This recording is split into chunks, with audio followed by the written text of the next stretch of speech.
internet. My name is Tali. And I'm Evitel. And welcome to a WoW podcast. Obviously, episode number 50! It's episode number 50! It to 50! No way! Yeah! I didn't even know that! Thank goodness it's That's 50. amazing. And we have a reason to celebrate, because I don't think we have anything to actually talk about this Shush week. now. That's not how you start a podcast. How you start a podcast is you go, ladies and gentlemen, welcome to the podcast! Hey, Welcome! Hello! It's the podcast! Oh, wait, hang on. No. Oh, there you No. go. No. Here we go. It's the Oh, podcast! yay! Yay! Oh, it's so awesome to be here, and it's so awesome to be 50. Now, for those of you watching the live broadcast here on YouTube, or indeed if you're watching with your eyes on any platform, it's going to be YouTube, isn't it? You might wonder what's going on here exactly. Let me explain. I wanted to do a cosplay, and guess who I'm cosplaying as? I know. Of course you know, because I look exactly like him. Of course you do. What? It's because you're so irresistible and magical and magnetic and mysterious. I am though, aren't I? Yeah. Okay, can you guess? And a little stiff. Can people maybe guess who I'm supposed to be in chat? I'll give you a clue. Oh, I'm so sorry I lied to you, Valeria. I am so sorry I lied to you, Valeria. Oh, I wish I hadn't. I feel so bad about it. Oh, let me just touch Zalatan over here.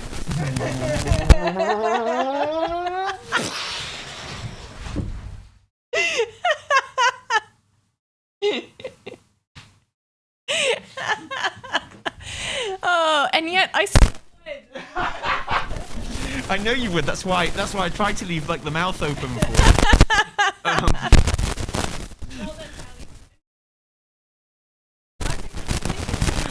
Do you know what? Tali was like, okay, listen, I'm going to get some bandages. I'm going to get a crown. I've got this. And I'm like, okay, you got this. Yeah, I believe you. You definitely got this. And so I went downstairs and I put the bandages on. I put the crown on, and I can't lie, it didn't come out exactly how I wanted it to. I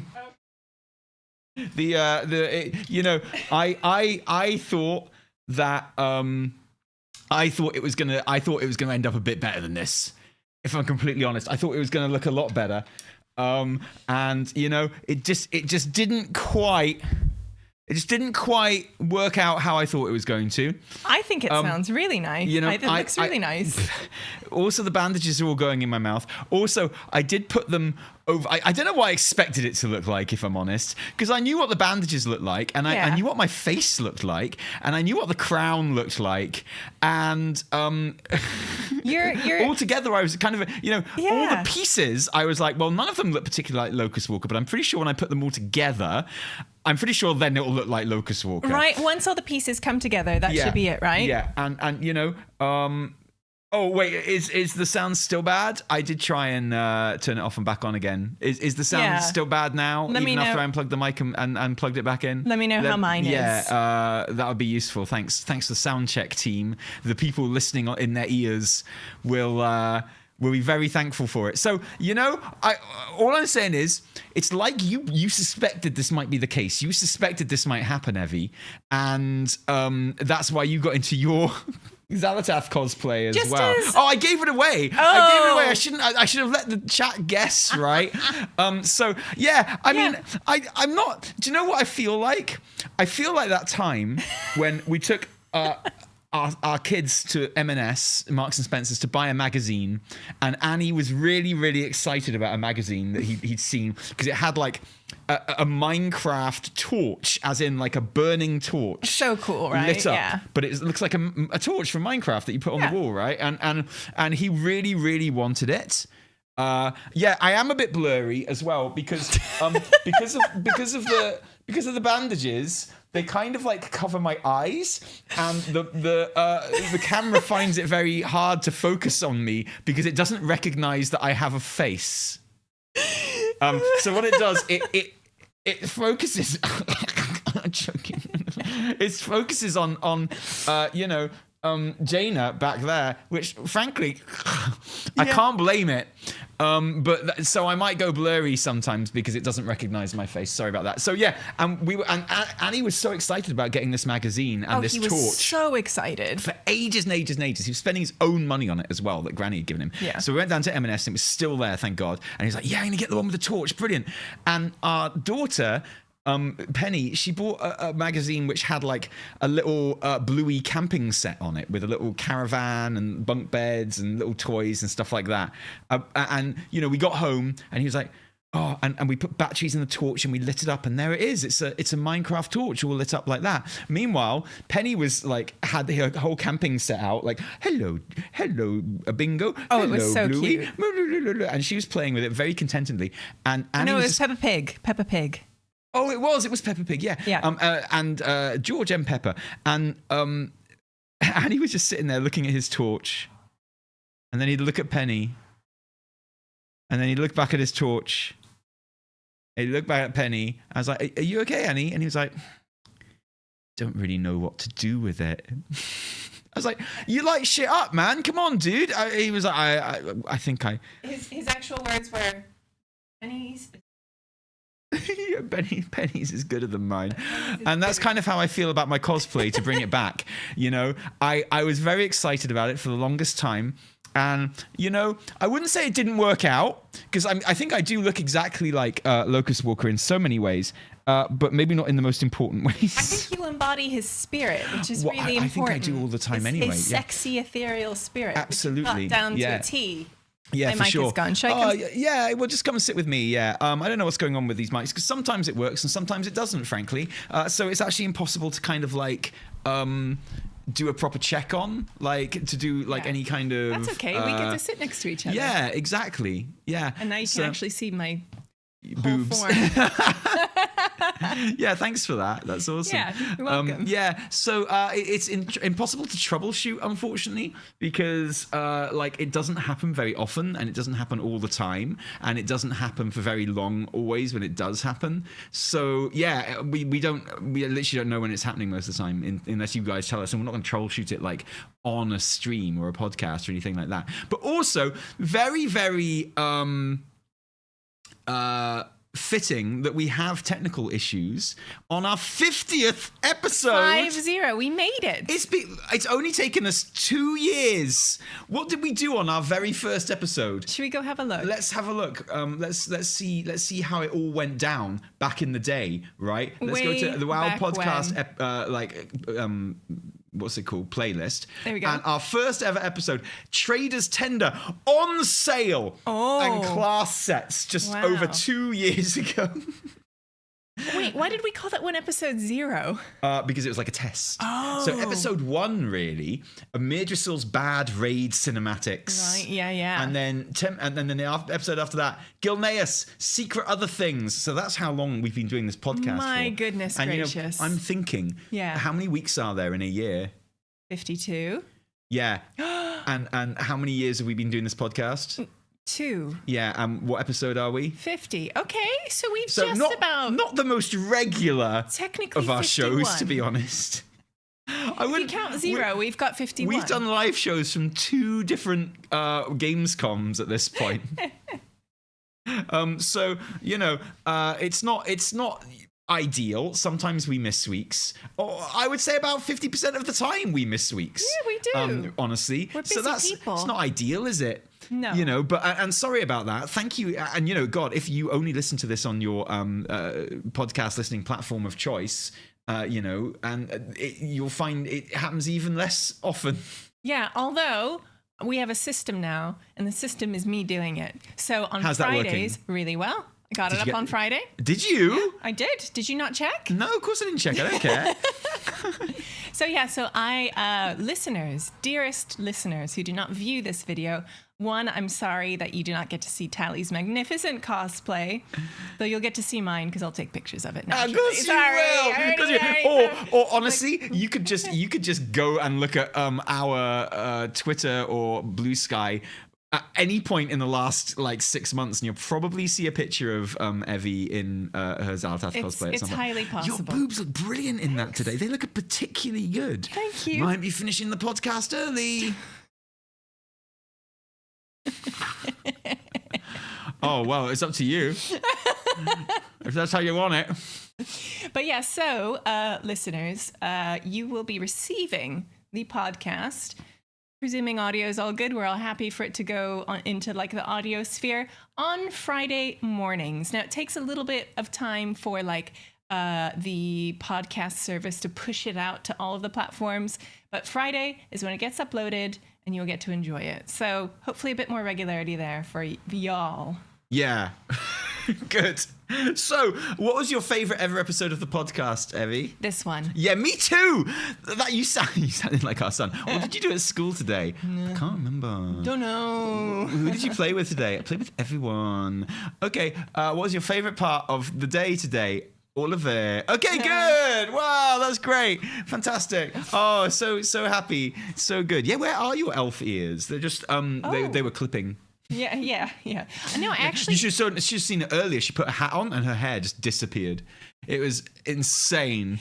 I actually don't have elf ears. I feel like that's an object that I should own in some form. I feel like it's definitely an object you should own. Yeah. You've got a birthday coming up, right? Yeah. So, yeah. What I mean by that is I've got a birthday coming up, so if you can get them do. before then, that'd be excellent. Thank you. Yeah, I actually enjoyed last week's podcast. I thought we had a really nice chat. There were like no technical issues. Yeah, I can't remember what it was all about, honestly. Me neither, but the vibes were good. Yeah, they were pretty good, weren't they? Vibes. It feels like it was only like 2 days ago as well. It feels like... I know. Yeah. I know. So if you do want to steer the direction of the conversation in this episode of the podcast, on this 50th episode, we're 50 years old, 50 episodes old, then drop a super chat and you can get us to talk about basically anything you want. It's true. This is a celebration podcast. You have your coffee. We should have got the champagne out. Oh, We've not got a that bottle of one. champagne, an expensive that's one. the good We've stuff. also got quite not an expensive bottle of champagne that our mum gave us. My mum gave us. No. Yeah. We do. We got a bottle of Prosecco. We have a Gamescom tiny Prosecco. We a do. reception. A little. Oh, we should German- pop it at the end of the German pop. episode Yeah. and celebrate, We because that won't absolutely even should. get us drunk and make us bad parents. Yes. That's fantastic. Yes. Yay. So yeah, another reason why I didn't go like completely all out. You may notice I don't have any runes on my face today. It's like Zali's been cleansed. Yeah, exactly. This is like if she were just a hot girl going to the mall. A spooky hot girl. You know, just kind of like your hot goth girlfriend going to the mall. But yeah, it's just because I have to go pick up the kids after, and I'm like, you know what? I bet I can. You know, I've shown up a couple of times because we recorded the weekly reset this week. Yeah. And then I showed up and I just had some makeup on, and everyone was like, "Wow, you look really nice." Not that you don't look nice other days, But you're when you wearing don't wear makeup, but wearing you're makeup. wearing like makeup, and everyone's like, "Yeah." So I feel like this one I can pull off, just about pull off showing up. People are gonna give me looks, but I can just about pull it off. Oh, I you am look gonna good. change, but I'm not. Yeah, gonna yeah. watch I it. don't think. I'm not sure. I don't think you could. Yeah, I mean, you pull it off. Thank you. Obviously, but Yeah. yeah, I'm not sure that the parents would really appreciate the Zalatath. I'm not sure. I don't know if it's for them. Yeah, well, I mean, you know, I think they would appreciate it, but they wouldn't appreciate all of it, you know. So there we go. Yeah, but Tali, I have to say I do admire your effort, and I love that you found a crown because I had no idea where that was going to come from. So well done. Thank you. Good I job. saw Penny wearing it one day, and I was like, "There it is. That's the one. That's the crown. That's my." And I mean, you can appreciate it looks exactly like Locust Walker's crown, and I look exactly like Locust Walker right now. So Yeah, I'm just so happy do. that even though you can't see me, people listening on Spotify later on or iTunes or whatever, even though you can't see me, at least you can imagine that I just look exactly like Locust Walker. So that's nice, I isn't wish it? you did. He's like so broad. There's something I've loved very Locust broad, Walker from like very you are broad. Yeah, you got a nice Cheers. That's why I like put him. Put my collar up, like Yeah, as a yeah. kind of a. I don't even know what. I need to wear his collar up, but I thought it was more suggestive of like I don't know. Yeah, it's something. yeah. It's something. Yeah. So yeah, I mean, like if you don't like our cosplay, quite right. Of course, what you can do, no one's stopping you, is you can go and spend £20 on buying the World of Warcraft. I think it's actually 19. You're right. It is 19. It is Is it 19. 1999 or is it like a Just- straight? it's a straight up just 19. It's just pounds. 19. Okay, I thought it was a rip-off, but now I think it's a bargain. The Ascended Regalia pack. The Ascended Regalia pack. What do you think about that? I think it's really cool. I have not bought it yet. You haven't? Yeah. Okay, Evie, did you know that there's over 100 different pieces of transmog in it? It's super cool. Didn't you know that? Yeah, I enjoyed the little trailer for it too. I thought that was quite fun that they did that. Should we have a little? Yeah, we'll keep it on in the background playing, right? Yeah. So it's like Shadowlandsy, it's kind of Bastion-y, Yes. all right, and it's there, and I would have thought this is right up your alley because there's like 2 different transmogs, 2 recolors for each of the transmogs, so 4 transmogs, and you can swap out all the bits as you like. And actually, each transmog has multiple bits that you can swap out. Like each transmog has multiple leg options in both of the colors. Each transmog has multiple chest options. Just like my camera right now, in both of the recolors, and they have like different glove options and an entire like pack of of multiple weapon transmogs as well, daggers and polearms and double-handed sword and one-handed axes and staves and shields as well. Yeah, there's so much stuff there. Like, there's over 100 pieces, Evertel. That's pretty cool. I think, given how much you're paying, I think that's kind of a bargain. Yeah, well, so is it a bargain? Is or it? are we just like the frogs in the boiling water where, we're so used to being treated like shit and being ripped off?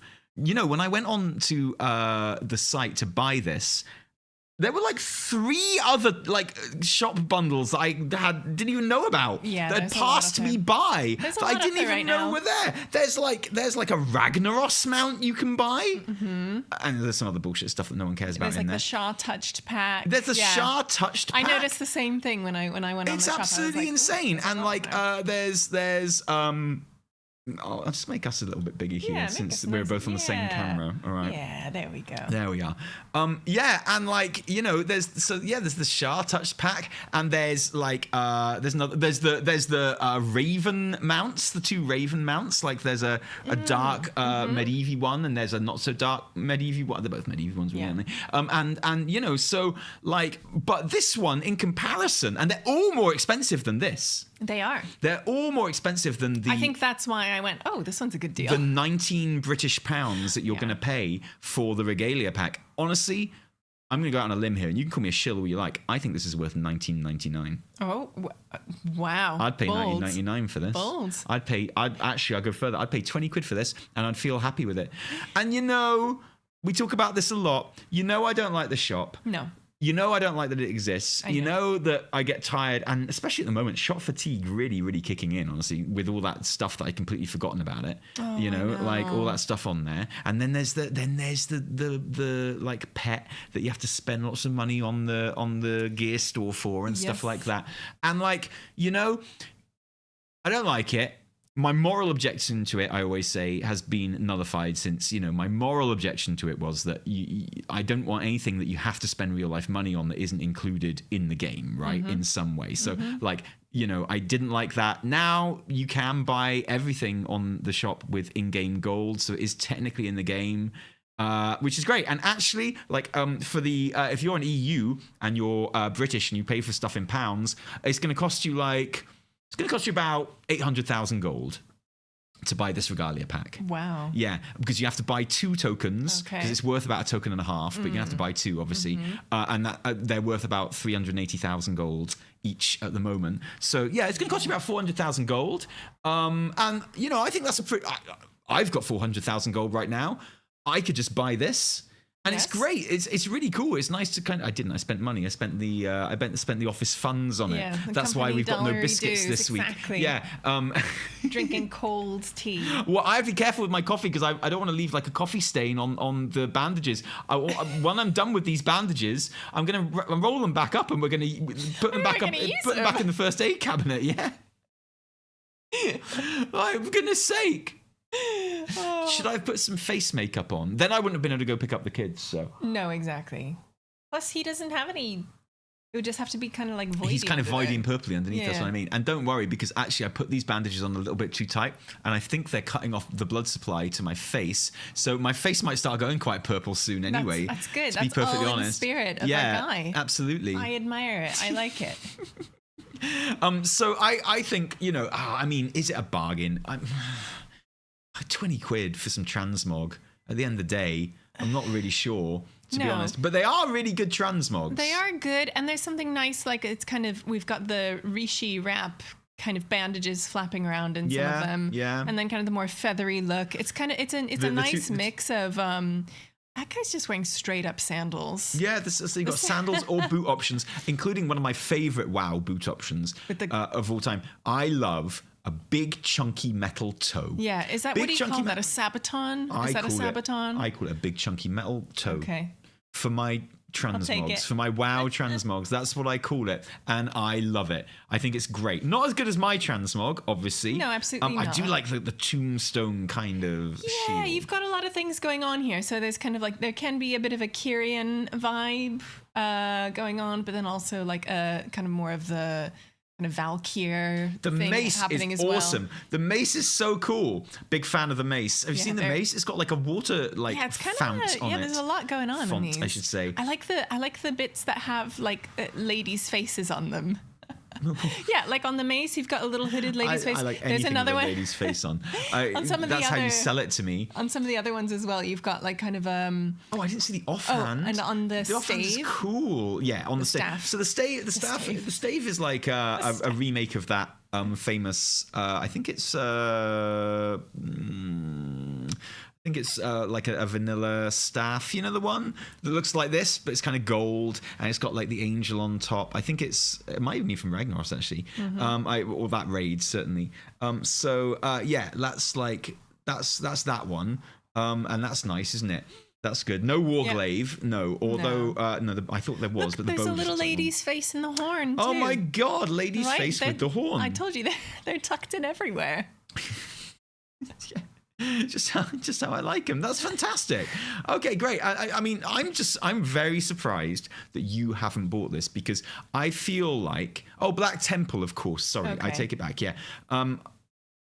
I feel like these transmogs are so up Evertel's alley. They are.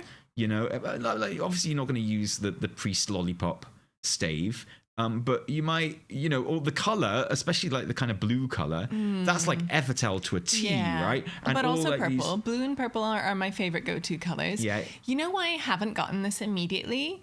It's because I really like the Koresh transmogs.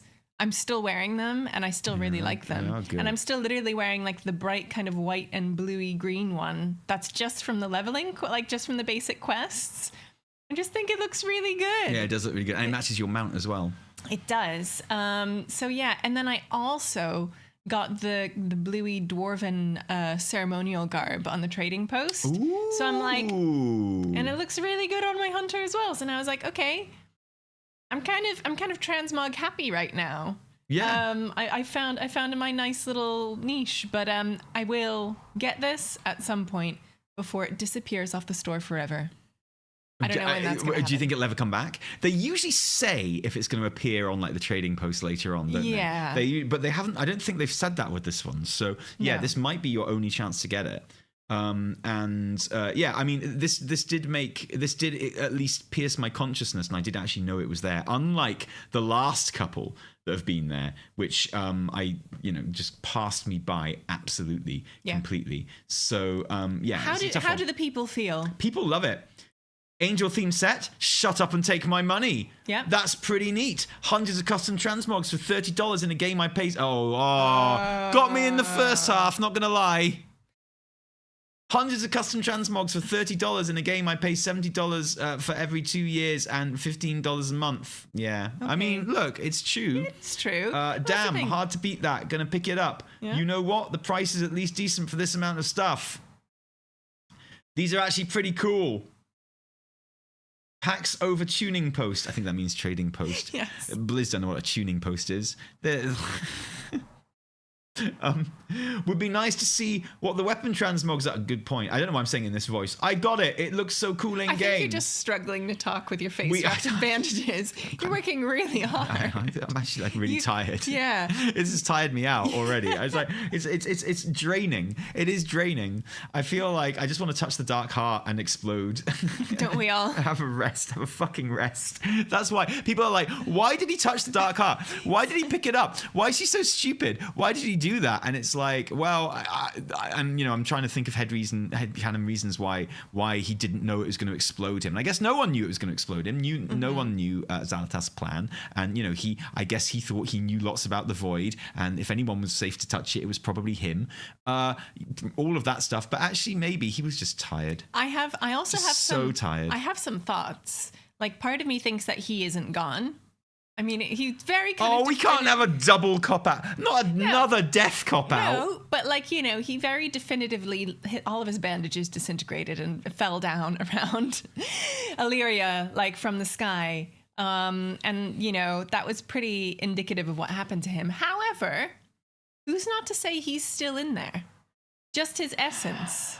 Just his pure ethereal form, minus the bandages. I mean, that is how Khadgar survived. That is how Khadgar survived. And that would be fairly obvious foreshadowing as to why he's alive. Like, he's in there, right? Yeah, he's all in there. Yeah, but the thing is, that would suck. And she's collected through the dark heart. Another cop-out dark heart death. Like, they've literally in exactly the same way. They've collected, wasn't it, like Galakron's essence? They've collected basically Dalaran. Like the dark heart has absorbed. Oh boy, is Locust Walker ever the odd one out there? Has absorbed the Orbi. Galakron's essence is there. I am Galakron's essence of death. And then they've got like Dalaran's arcane stuff like, I am Dalaran, a whole city of magic. And then they got Dimensius, is like, I am literally a void god. And then you got Locust Walker there like that. I'm still so upset about Illyria. I wish I hadn't lied to her. Well, and also, it could be that, or the bit where she's like, our deal is done. Like, I gave him what he wanted. Maybe he was okay with just being disintegrated as well. Yeah, because he's so tired. Yeah, like, he's tired and he's done and he misses his old lover. And, he's been doing this for a really long time. A really long time. Yeah, or maybe just didn't read the instructions on the Dark Heart properly. It's possible. It is interesting because, of course, whenever we see Xal'atath, she's never touching the Dark Heart, is she? It's always floating above her hand. That's a good point, actually. There's like a kind of a trailer where she's holding it, but that's not like canon. That's just that was made for the trailer. Just in game, we've never seen it hold it, and I thought it was just because they couldn't be bothered animating her holding it. Yeah. But maybe there's a bit more to it than that. Why it's always kind of floating above her hand, or her head. It was floating above her head once, wasn't it? I remember. Yeah. So maybe that's why we have seen other people touch it, but it doesn't matter. Exactly. So also when Khadgar was sucked into, or when he transferred into the Dark Heart, it was like Zali was just zapping him with it. Whereas this time, there's a sense that maybe Zali was using Locust Walker's energy, his life energy even, and it got disintegrated, and that was the energy that she used to get out of the Dark Heart. Yeah. So, I mean, it's not exactly the same situation by any means, and I like Locust Walker. I preferred him with his old voice actor. I like Locust Walker, but I hope he is dead. I'm not glad he's dead. You just want it to be over. But I want exactly. I don't want another cop out like Khadgar death. Okay, is that fair? I think that is fair. I'm gonna miss him, but it's fair. Yeah, I've already done my grieving for Locust Walker when he changed his voice actor. If I'm honest, because he had like a spooky kind of. My name is Locust Walker. Yeah, it was a little bit, Illyria, come with me and I will teach you the ways of the shadows. And then that changed into like the standard WoW, I am an old guy who's very clever kind of voice, Yeah, I know, and that's fine, but like so many people have that voice, right? Yeah. Including me, obviously. He was just kind of a guy before. Yeah, no, he was kind of like, you could imagine him always having a slightly cocked head. Yeah. Hello, Illyria. I have drawn you a picture. He was Would you like to see it? Yeah, you're right. You know, and that was creepy, wasn't he? just kind of spoopy, and I liked it. It was and spoopy. and like then he just turned into standard like WoW old guy, right? Yeah. And that's cool too, you know. So I mean, yeah, it's very likely in the story that Locust Walker could be alive. There's certainly a precedent for it. You could even call it foreshadowing of it if you wanted to. And well done, you understand narrative. And you know exactly. But I just don't want it to be true because I think it would be a cop-out. That's all. Another cop-out. Yeah. You know? I think that's fair. Yeah. I think safely we can predict that he's not coming back. No. Well, certainly not this expansion. So, yeah. Why would I talk about that? I can't even remember now. Because that's what you're wearing. Oh yeah, the transmog, right? Yeah. Yeah. No, it was something else. Oh, we're talking about the Rishi wraps. Yes. And how his were all burned and Yes. When he disappeared. Yeah. Yeah. Oh, Kind of lost the thread there. And then you were saying that you don't think he's dead. I can't work our way back on this Me one. neither. However, seeing this one, especially the on the Regalia set, the kind of bandagey wrap legs, does make me mourn the fact that we still haven't received the sexy Rishi bathing suit with the diva hat, which exists in China, which you can get in China on the shop, I believe. Oh, yeah. They gave us this, which is good, but why don't we have the super diva set? Yeah, actually. Right? Huh. I'm glad you agree with me. Yeah. Because that is like a similar thing. It's kind of the purple bandages wrapped around the legs, but it's Huh. like a sort. Oh, and Nexus King is in there as well. People correctly pointing out. So there we go. Oh shoot! Yeah, You've done Nexus King now. Yeah. Because you've actually done the raid on normal now. I have. Should we finally. talk about that? Yeah, that was fun. Yeah, I just pugged it yesterday, right after the reset, and it was super fun. We got just a random group together that had it together. Oh, they had it together all the way to the end, and then we got to Dimensius, and someone did the click thing.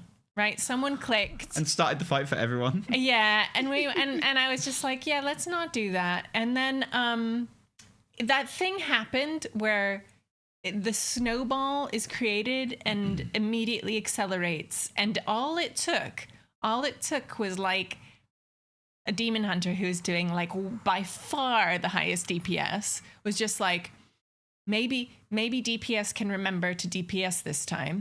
Oh, Which snap! Toxic. Which was fine, but then the tank said something that kind of oh no, and then no, this was after we ran back, and the tank started the countdown before people got even close enough to the thing. Gosh. So some people didn't miss it. So we wiped again. Toxic game. This would never happen in Classic. And then everyone was really, really good up until that point. And then, it just, everything came out. The Demon Hunter was like, well, maybe we could DPS. And then one of the healers was like, hey, buddy, to the tank, being like, maybe don't, maybe don't start the pull timer before people get all the way there. Oh, but it wasn't. Let's slap back. That wasn't. Dang! It wasn't rude. He cooked him. It wasn't rude. It was just like, hey, just don't do that. But then the tank was like, oh yeah, buddy, and then just said something else and then quit. And then What did he say? I don't remember. You don't have screenshots of this? But it was one of those things where everyone was perfectly normal until one thing set people off, and then suddenly everyone's like, oh yeah, well, and then no one else said anything, and people just started leaving. But then I joined another pug on Dimensius, because you'll find there are quite a few pugs just kind of on Dimensius, which was really, really good. And we wiped the first time on the last phase because a lot of people got hit by a planet, and then it was just 5 dudes and dudettes, just 5 folks chipping away at phase 3. And you know what? I bet they could have done it. But we just started over and then we got it, and it was great. Awesome. It was super good. There is an enrage on that third phase, of course, with the ring coming in. Yeah, like that. yeah. So they'd have to have been pretty quick about it. But it was really good. That's fantastic. People had clearly done the tactics before. Some people messed up a couple of times, but it was fine, and people were normal about it, and they're like, it's cool. Let's just do it again. And yeah, That's awesome. I was quite happy with that. And what do you think of the fight and the raid in general? Oh, it's such a joy. Like I love it. We were talking about this a bit before. Like I love the sound and the atmosphere and the music in it, because most of it is the same stuff just out in Koresh. Like there's the zone just outside of Maniforge Omega where the music just goes unnecessarily hard. Yeah. When you're out just like collecting orbs or doing a world quest, and it's just like insanely hardcore. And I love that they bring the music in there as well. Like I love the kind of variety in the fights. I like how there's a kind of consistency in, I mean, everything is just, you're in the Maniforge, right? Like, except for the bit when you go out and you fight the demon hunters, which is hilarious, which is like a nice break. But I love it. And the Dementius fight is absolutely glorious. Like, it is such a cool, like, satisfying fight to do if you do it right, if everyone's doing it right. And the different phases, the flying phase. I can't be the only person who just desperately wants to fly into a black hole. Like, I haven't done it yet, but Are you sure? I have not. No, but did you die on any of the flying bits? No. Oh. No, I died the first time I ever did it on like LFR or whatever. It was because I forgot to mount. I thought you mount automatically when the flying phase comes, and I was like, I'm falling. Why? I get that thing where I mount, but if I forget to like use an action button, then I don't start moving. You know, you have to like there's like, it's a bit weird. Your flying buttons are a bit messed up at first when you mount in Dementius, I find, and I have to are they? Yeah, I have to use a button that I don't usually use to do a twirl forward to even start moving. Right. Yeah. And usually that button I press to do that 12 forward isn't connected to any flying buttons at all. But for some reason in Dementius, that's the 12 forward button. Yeah, really strange. So it took me a long time to learn that, because I was always like way behind everyone else flying off. But the Dementius fight is amazing. I love it. And it never gets old either. I've done that fight so many times now. And with the music on, and I think even more than Undermine, more than any other patch in WoW history, I think, like, if you do not have the music on when you're playing this patch, you are playing this patch wrong. You are suboptimal. You are not meta if you don't have the music turned on for this patch, because I think it's so good. I think it's good everywhere. It's top like tier everywhere. Such an important part of like the whole Koresh vibe anyway. But then in the raid, you know, what are you going to do if you're not listening to the Dementius fight? And it never gets old when you go down for that third phase and like the 14 version kind of kicks in. So great. And I'm always actually so happy. Love it. And like, it's really good when you look around the internet and everyone is really into the Dementius fight. Yeah. It's like, and good. I can't remember the last time that there was this much consensus on a raid boss. Certainly not like a last fight of a raid boss. Like, you know, the mythic guys love it.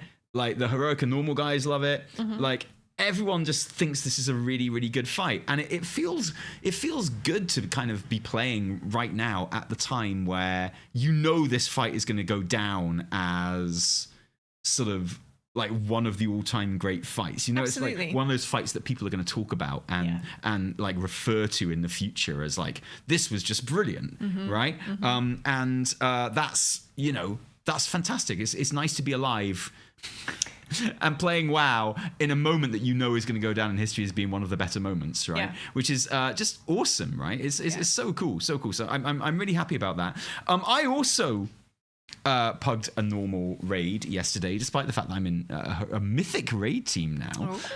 You know, I've done the first boss on mythic. Yeah, I'm a mythic Very player nice, right now. Okay, so mythic exactly. And but Gear has not been kind to me this patch, Ertel. In fact, Gear has been very mean to me. In fact, Gear has been like an absolute piece of shit to me. When you say gear, you mean shoes? I mean like everything, really. You know, I opened my vault this week, you know, hoping to get something good in my myth track from Mythic Plus, you know. I always fill that out, and I have like 3 mythic choices, and then the rest heroic. And I'm like, well, I wonder what's going to be on my myth track today. And I got 2 weapons and like a pair of trousers that I already have.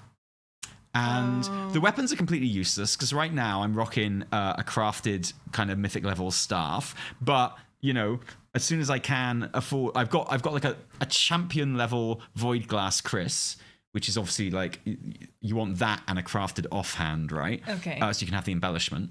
And so, you know, like this week when I finally get my little shards so I can actually craft something, and I've run like 8 Mythic Plus dungeons and not got a shard yet, and I've opened like 4 caches and not got a shard yet. I haven't gotten a shard yet either. And it's really actually quite upsetting me actually quite a lot, actually. Thanks for asking. And you know, but so like weapons, unless they are a void glass Chris, they're completely useless to me. And so it's nothing we can do about that really. So, and I still don't have my effing boots either. My Reshi boots. I don't have them either, if it makes you feel better. So like last week, it was between me and a warlock in our raid group. Pretty much everyone else has got the boots, just not me. And the warlock beat me by a roll like 2 higher than me on the roll, and then left the raid group the next day. She took my boots and she left. I'm so sorry. That effing warlock. And I'm glad she left because I didn't like her because she took my boots, right? No one takes my boots and survives. Let that be a lesson to you. Anyone who's thinking of taking my boots in the raid this week, last person who took my boots had to leave the guild. You know? And that's just the way it goes, all right? The weekly for the shard, broski. I've done the weekly. I've done it. Yeah. Yeah, I didn't get it. So I don't know. That's what I'm saying. So anyway, so my life at the moment is to go in and do a normal pug and try and get the boots on normal, you know, in time for raid, and then hopefully one day everyone in raid will have them, and I'll eventually be allowed to have them. So what I did was I've been wearing a pair of heroic boots, and I purposely didn't level my heroic boots over 704, so that when I did eventually get the normal Rishi boots, I could level those up in champion to 704 and put them on, and it wouldn't be like an item level drop for me.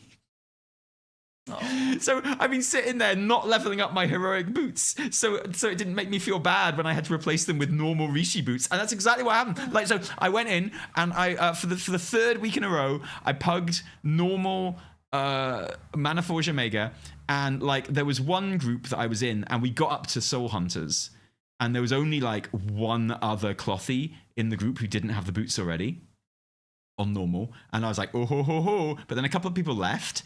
And they accepted more people into the group before the Soul Hunters fight, and there were like 6 people in the group then who didn't have the boots, and I was like, no, and I dropped the group. I left. Which is the only reason I was there, was to try and get the boots, and I was like, I've gone from a 50% chance to like a 1 in 6 chance, and like a 1 in 5 chance is like my kind of your minimum. My minimum. So I left, and I spent ages looking for another group. And I got into a group that had 4 other people that didn't have the boots. So there were 5 of us all in all that didn't have the boots. And, you know, but it was such a huge group. There were like 30 people in this group. So I was like, well, there's actually quite a high chance that more than one of the item is going to drop. So actually my odds are a bit better than 1 in 5 here. So I stayed in the group and we killed it. And yes, lo and behold, 2 of the boots dropped. Well, 4 of the boots dropped. Like 2 of the items dropped. Yeah. The boots dropped twice, and I was like, okay, and I rolled on both of them. My first roll was a 94, and I was like, nice. My second roll was a 92 on the other boots, and I was like, so I sat there and I watched the other people roll on them, and on my 94 roll boots, someone rolled a 95. No. And I punched through one of my screens, and then my name disappeared from the top of the list on my 92 roll, and I was like, no, fuck you. I was like, who's beaten me to this fucking roll? Fuck you, Ty was now sitting at the top of the fucking roll chart. I was like, that motherfucker Ty stole my fucking boots with a roll of 92, and I realized I hadn't been beaten. Someone had also rolled a 92, and it was currently a tie for first place for that second set of boots. And I sat there and I watched other people roll and consistently get lower, and you know, and then it went to the what is it, the playoff, I guess, like the random roll to see who gets them out of the tied ones, and I did get them. So I won that 50-50 roll. Congratulations. And and then I was so happy, and then I realized that I shouldn't really be that happy because it was just a normal pair of boots, but Rishi boots, and I had to replace my heroic boots with them. But I've got them now, Good, and good. and I hope to get the heroic ones today when we go into Fingers raids crossed. later on, You got please. this. That'd be You nice, got wouldn't this. it? So last, my horror and my ordeal with those boots on normal level, at least on champion level, is over. And now I can just like cry about not getting them heroic every week. And it's gonna be the same. It's gonna be the same with once I do actually craft my offhand and I equip my champion Void Glass Chris to replace my mythic staff. It's gonna be the same there as well. I'm just gonna be like, I'm basically screwed until I can get a heroic one of these daggers or like a mythic one of these daggers. Yeah. And I'm kind of hoping, along with a lot of people, I would suspect that maybe when 11.2.5 goes live, there'll be some help for me there in the form of the Turbo Boost and also the dinars, the puzzling cartel chips now. Yes. As they were called that last season, but they're called that this season as well. Yes. So that's what we should refer to them as, right? Absolutely, specifically. The puzzling cartel chips, which takes a lot longer to say than dinar, and also there's no cool like dinner time puns you can do with puzzling cartel chips, which is a shame, isn't it? And also everyone just calls them dinars, but that's fine. I'm gonna stick with the official word. Yeah. Sounds good. And I'm going to call them puzzling cartel chips because we do now have a release date. Yay! Officially for patch 11.2.5, and it's the 7th of October. Yippee. As we kind of suspected. Yes. We always kind of thought that Legion Remix was going to be coming on the 7th of October because that's where it started on the in-game calendar, on the PTR. And that is, in fact, the case.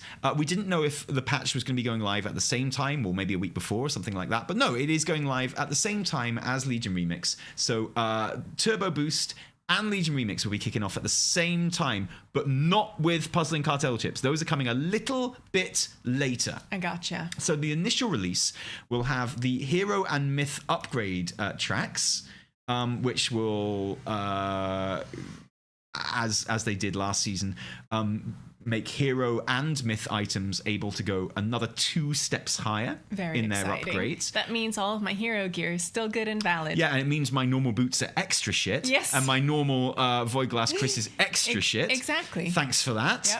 Yep. So looking forward to that. Can't wait until that's completely all nullified and made shit. Can't wait. Thank you. Yay. And then soon, it says soon. Soon. A Blizzard soon. Soon after the release. Mythic drop rates from Mythic Plus dungeons and Maniforge Omega are greatly increased for Warband until equipped gear, and Valor Stones may now be transferred across warbands.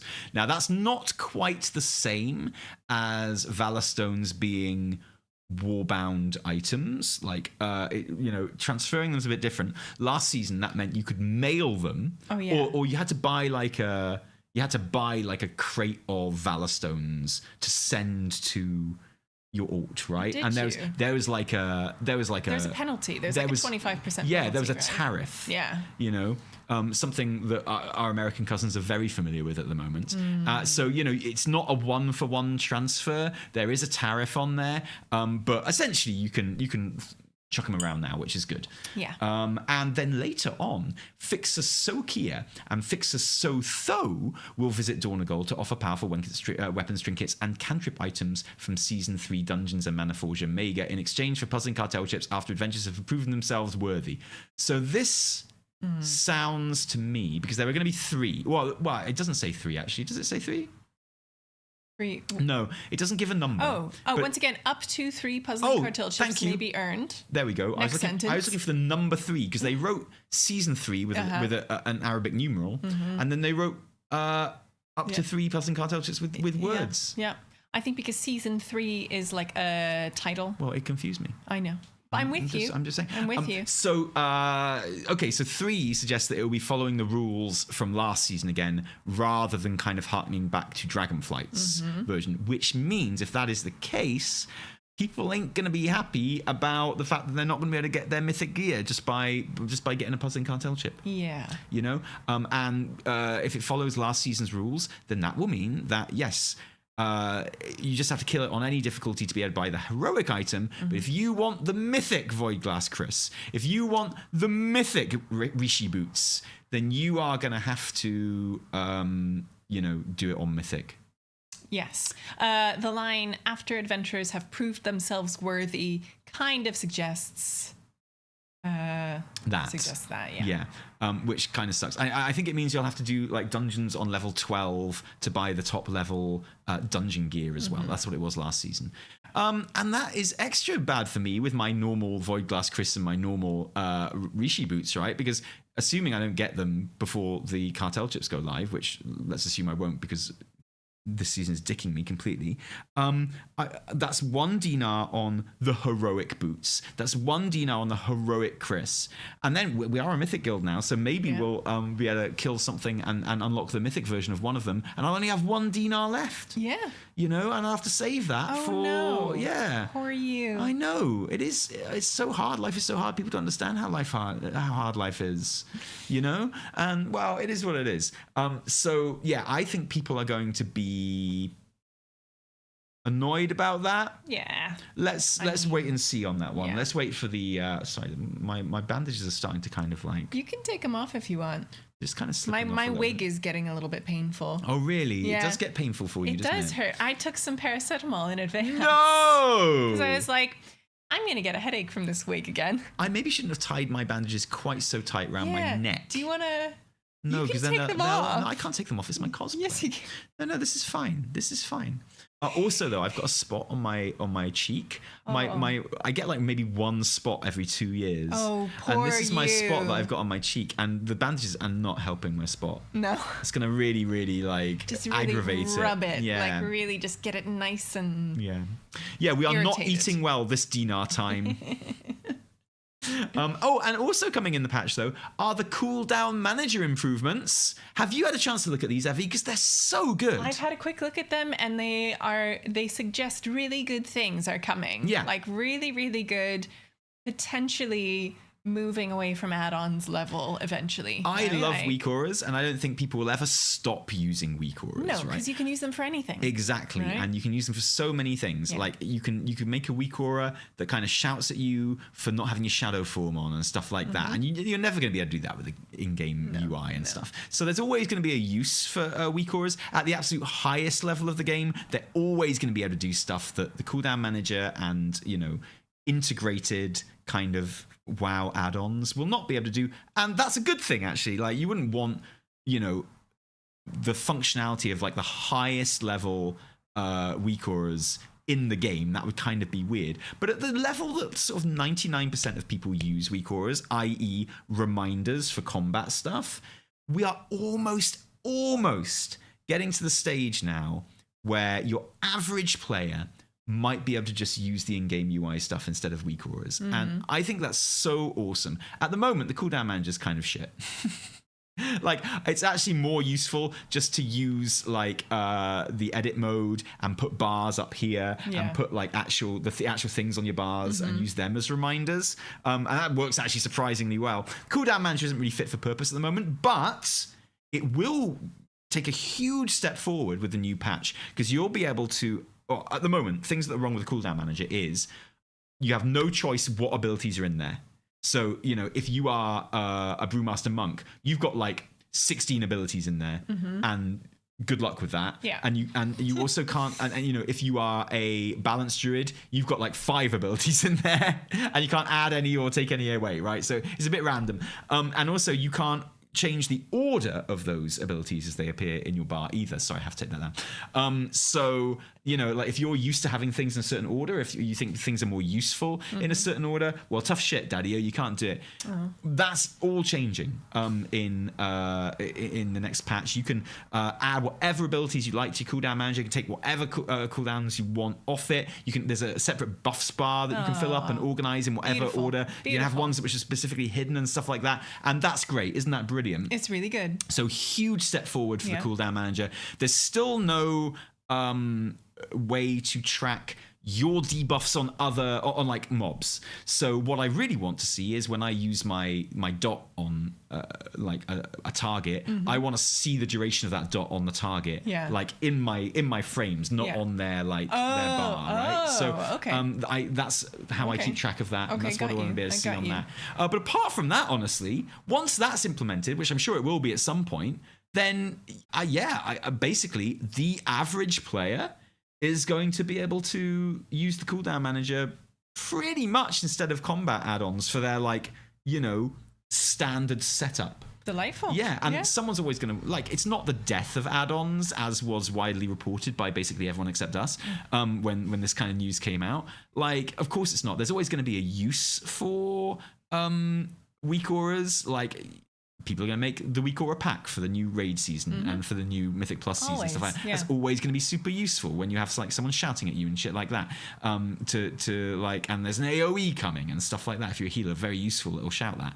And of course, there'll always be a use for that. So people will always use weak auras to a certain extent. And that's great. So, people who make add-ons can carry on making add-ons and being feted and celebrated for the brilliant add-ons that they make. And the average player, if they don't want to play with add-ons, doesn't have to. Which is going to be fantastic. Yeah, exactly. Not quite with this update, even though it is a big step forward. And then some of the things that are coming in midnight with the damage meter and the new raid for the new health bars and the timeline. Yeah, combat timeline. So basically like a DBM kind of thing as well. Really good. Fantastic. Really good. Will combat timeline be able to yell at me in different voices? I mean, maybe it will. Honestly, I hope so because that's kind of essential for me. Yeah. It's kind of totally. But it's there's add-ons are not going away, right? But the kind of core selection of them, it's going to change. And with the damage meters, which are server side, right? There is no there is no kind of discrepancy. Maybe they'll finally be able to track all of the maybe I'll finally be able to get all the damage avoided from my priest barrier on the healing meters. There you go, right? That would be nice, wouldn't it? Yeah, that would be great. Work out for you. Oh man. And maybe augmentation evokers will finally appear on the meters in basically any way. Yeah, that'd be good too, wouldn't it? Yeah. Oh, fantastic. What great days. We're entering the future. Fantastic news. Okay. Sorry, so there was that. Unwrapping a bit. Ooh. just a little bit. Oh. You can't see that bit anyway. And you could have put pants on though, couldn't you? And then of course there's the Legion remix stuff. Not wear pants. No, it's very true actually. And I took all the bandages. So anyway, Legion Remix. Yay! We have a release date. We have a schedule.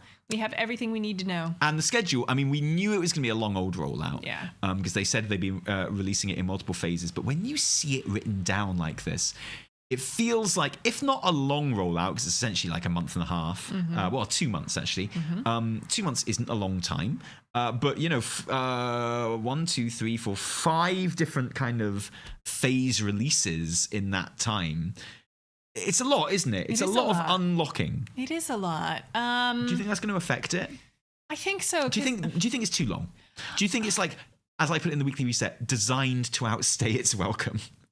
I think it is designed to keep people coming back naturally, because I feel like what you would have gotten before or in Mop Remix is people who would blast through, super quickly, just kind of no life it, and that's fun. And then also people who kind of achieved max power and then would blow through it and, get to that naturally towards the end. Whereas this is it's structured so that, you're going to achieve your potential, really towards the end. And then once you reach that last, rollout date, December 9th, where you get catch-up opportunities, I think some people are just going to dive in then and run through it all. Yeah, you reckon? Yeah, I could definitely see people who aren't really super keen on the patch, who don't really want to, don't want to work for the dinars, maybe have done everything they want to do in this patch, that they might just wait, if at all, and then come back right at the end. And then just bop it. I think that's like a pretty regular thing to do at this stage of a season anyway, at the stage of an expansion as well, to be honest. Yeah. But I won't. I'll be in there and I'll see what's going on. But I will. So I will kind of like do stuff as it comes out in Warcraft, in Legion Remix. So you got the launch in October the 7th, and that's going to be like the initial leveling zones, and a lot of rewards will start to go live, including from the first raid. So the picture they use here is of like the spiffy Xalatath shoulders. Oh my god, Xavius. Sorry, the Xavius shoulders. I know, you're just thinking about one thing. It's okay. Yeah, I know. I just want this podcast to end. So have you seen the key art that goes along with this? Yeah, it's so sick. It's wait, so where good. I need to wait a minute. Let me find it because it's so good. Yeah. All of the key art is like there it is. Oh, look at that. But have you seen this in the bottom corner here of the key art? There's like someone looting Xavius' shoulders. That's amazing. Xavius is dead on the floor, and someone is like literally ripping off his shoulders. Dude, that's really good. I think that's so awesome. And you've got Illidan doing his thing. This key art is so it goes really good. hard. It goes so hard, man. We've got the door of the Tomb of Sargeras open here, like it was for 12 weeks before we were allowed in. That's so fun. In 7.2. That won't be happening this time, so Absolutely that's nice. Love that. And so the first raid will open, which I have very bad memories of as a discipline priest. So I'm because discipline priest just did not work in Legion at that stage, and that's not me being a rep paladin about it. Okay, it literally didn't work. It just and didn't get solved and capable of doing literally any healing until the next patch. So then Trial of Valor is in there as well, I think, is it? Or yeah, looks like it. The heroic world tier, which I'm really interested in, because I've got a feeling it might be a bit of a precursor to something happening like that in the retail game as well. This idea of a more difficult world content tier that you can enable and get a few, kind of like, how it's worth being in war mode because you get some more rewards and stuff. Yeah. Well, can we just bump up the difficulty of like all the mobs and stuff and get a few more rewards as well, sort of thing? That could be. Yeah, I feel like that could definitely be a bit of a trial run for this, and I'd be well up for that if it works. Time warped obelisk, which is like kind of like just the stones from Skyrim when you go and get some buffs, and of course class order halls. What are you going to be diving in with your first character? I think I'm going to do mage. Oh yeah, we were talking about this before. Classic choice. Yeah, because I think I want to level up a Nightborn mage, which is something I've wanted to do for ages. And that heritage armor, that sweet heritage armor, and the heritage armor recolor that you get in Legion Remix. Ooh, the red is one. That a red one? Yeah, the red one. Ooh, it's only taken 9 years. Yes. And it's here. Yep. I'm so excited. So yes, and I really want to do the mage order hall and the class campaigan and stuff. So that's where I'm going to start. And you get a Luneth then as well. Yeah. Speaking to you the whole time, which is really cool. Okay. Matt Mercer saying hello. I forgot it was Matt Mercer. Yeah. That's so cool. So I definitely want to start with mage. And then, of course, I'm going to do a demon hunter. Yeah. Oh, of course. I have to do a demon hunter to prepare for midnight. Is that what you're going to play? You can play Shadow Voidy Demon Hunter? Yeah. Cool. Yeah, I didn't know that was your plan. Not as my main. Oh, of course. No, I have to. This is the thing. When I did Dragonflight and my main was my evoker, I loved it. I played through the whole story, but then I feel like, and I know this is different now that we have warbands and things kind of cross warband, but I still feel bad that like Evitel missed out most of the main campaign, if that makes sense. Do you know what I mean? Yeah, totally. I feel bad that she didn't actually do most of the stuff. Like warbands did. I did it. Completely understand that. Evitel didn't. And so my main has to do everything. Mivamwe has to be the one that does like any story, any kind of like major advancement. Maybe that's just me, but I will go back and then have an alt and go through the voidy demon hunter quests and stuff. So that's my plan. What's yours? I haven't decided yet. I really don't know. I've got every class up to max. All right, fine. I had good fun playing Elemental Shaman in Mist's Remix. I genuinely don't know. Okay. Maybe like a spec specifically that I just never play, like Arms Warrior. Yeah. I never play Arms Warrior. But then there's a reason I don't play Arms Warrior. I don't find it very fun. And it's like, do I really want to gimp myself by playing a class that I don't find particularly fun? I've got all of the artifact weapons. I've done all the Order Hall campaigns. I've got all the Order Hall mounts and stuff. Okay. So you've honestly, got everything, beyond like the initial kind of nostalgic vibes for Legion, which I don't think I'm going to really get because I spend quite a lot of time in Legion content anyway. Okay. You know, like I often, I don't know. If I'm leveling an alt through Chromie time, I often go into Legion just because it's like sweet as, right? Fair. I felt super nostalgic on the PTR. Oh, okay, well, you have done it on the PTR and I haven't, so like I'm going to take your word for it. That's good. Yeah. I wouldn't mind that. The music is amazing. Oh, and I know when I get in, the nostalgic feels, my tummy will be like butterflies when I step into that withered training for the first time. And I'm like, I remember this. No. Suramar? Yeah, Suramar will be amazing. Suramar, I miss the Lysera. I miss that whole crew. And, the Suramar campaign is part of Legion that I have only done once on my main, because obviously I didn't do it again. No. I am actually looking forward to doing that again, minus like the having to get all the rep up and just doing the quests. Exactly. I think that could be really, really fun to do the Suramar campaign again. Another thing, like as with my YouTuber hat on, this is my Locust Walker hat, obviously, but with my YouTuber hat on, I feel like it's actually a really good opportunity for me to get some Legion footage because the very first two external drives that we used for footage in the early days of the channel got corrupted. We've still got them, but they're corrupted. And so we lost all of our Legion footage and the vast majority of our BFA footage. No. Yeah, which breaks my heart. And it was just a good opportunity for me to get some new Legion footage, honestly. Hey, there we go. For videos and stuff, just kind of useful, getting the cutscenes and stuff like that. And so I'm actually looking forward to that. And do you know what? One of my fondest memories of Legion, and this is silly, please don't laugh, is literally archaeology. I had so much fun doing archaeology in Legion, like legit. Do you have the Spirit of Ekiro? Yeah, of course I do. Yeah. Oh, okay. Yeah, okay. yeah. Totally. I don't. I'm just gonna buy him.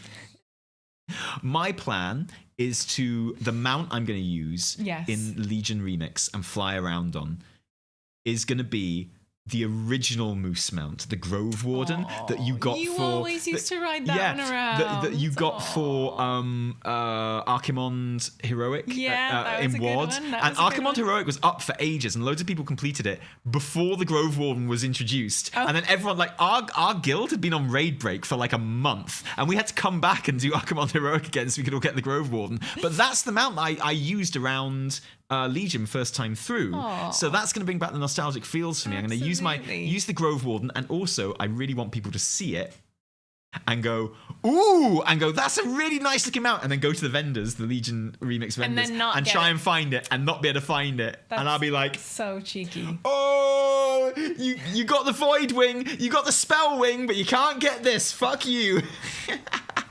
That's my plan.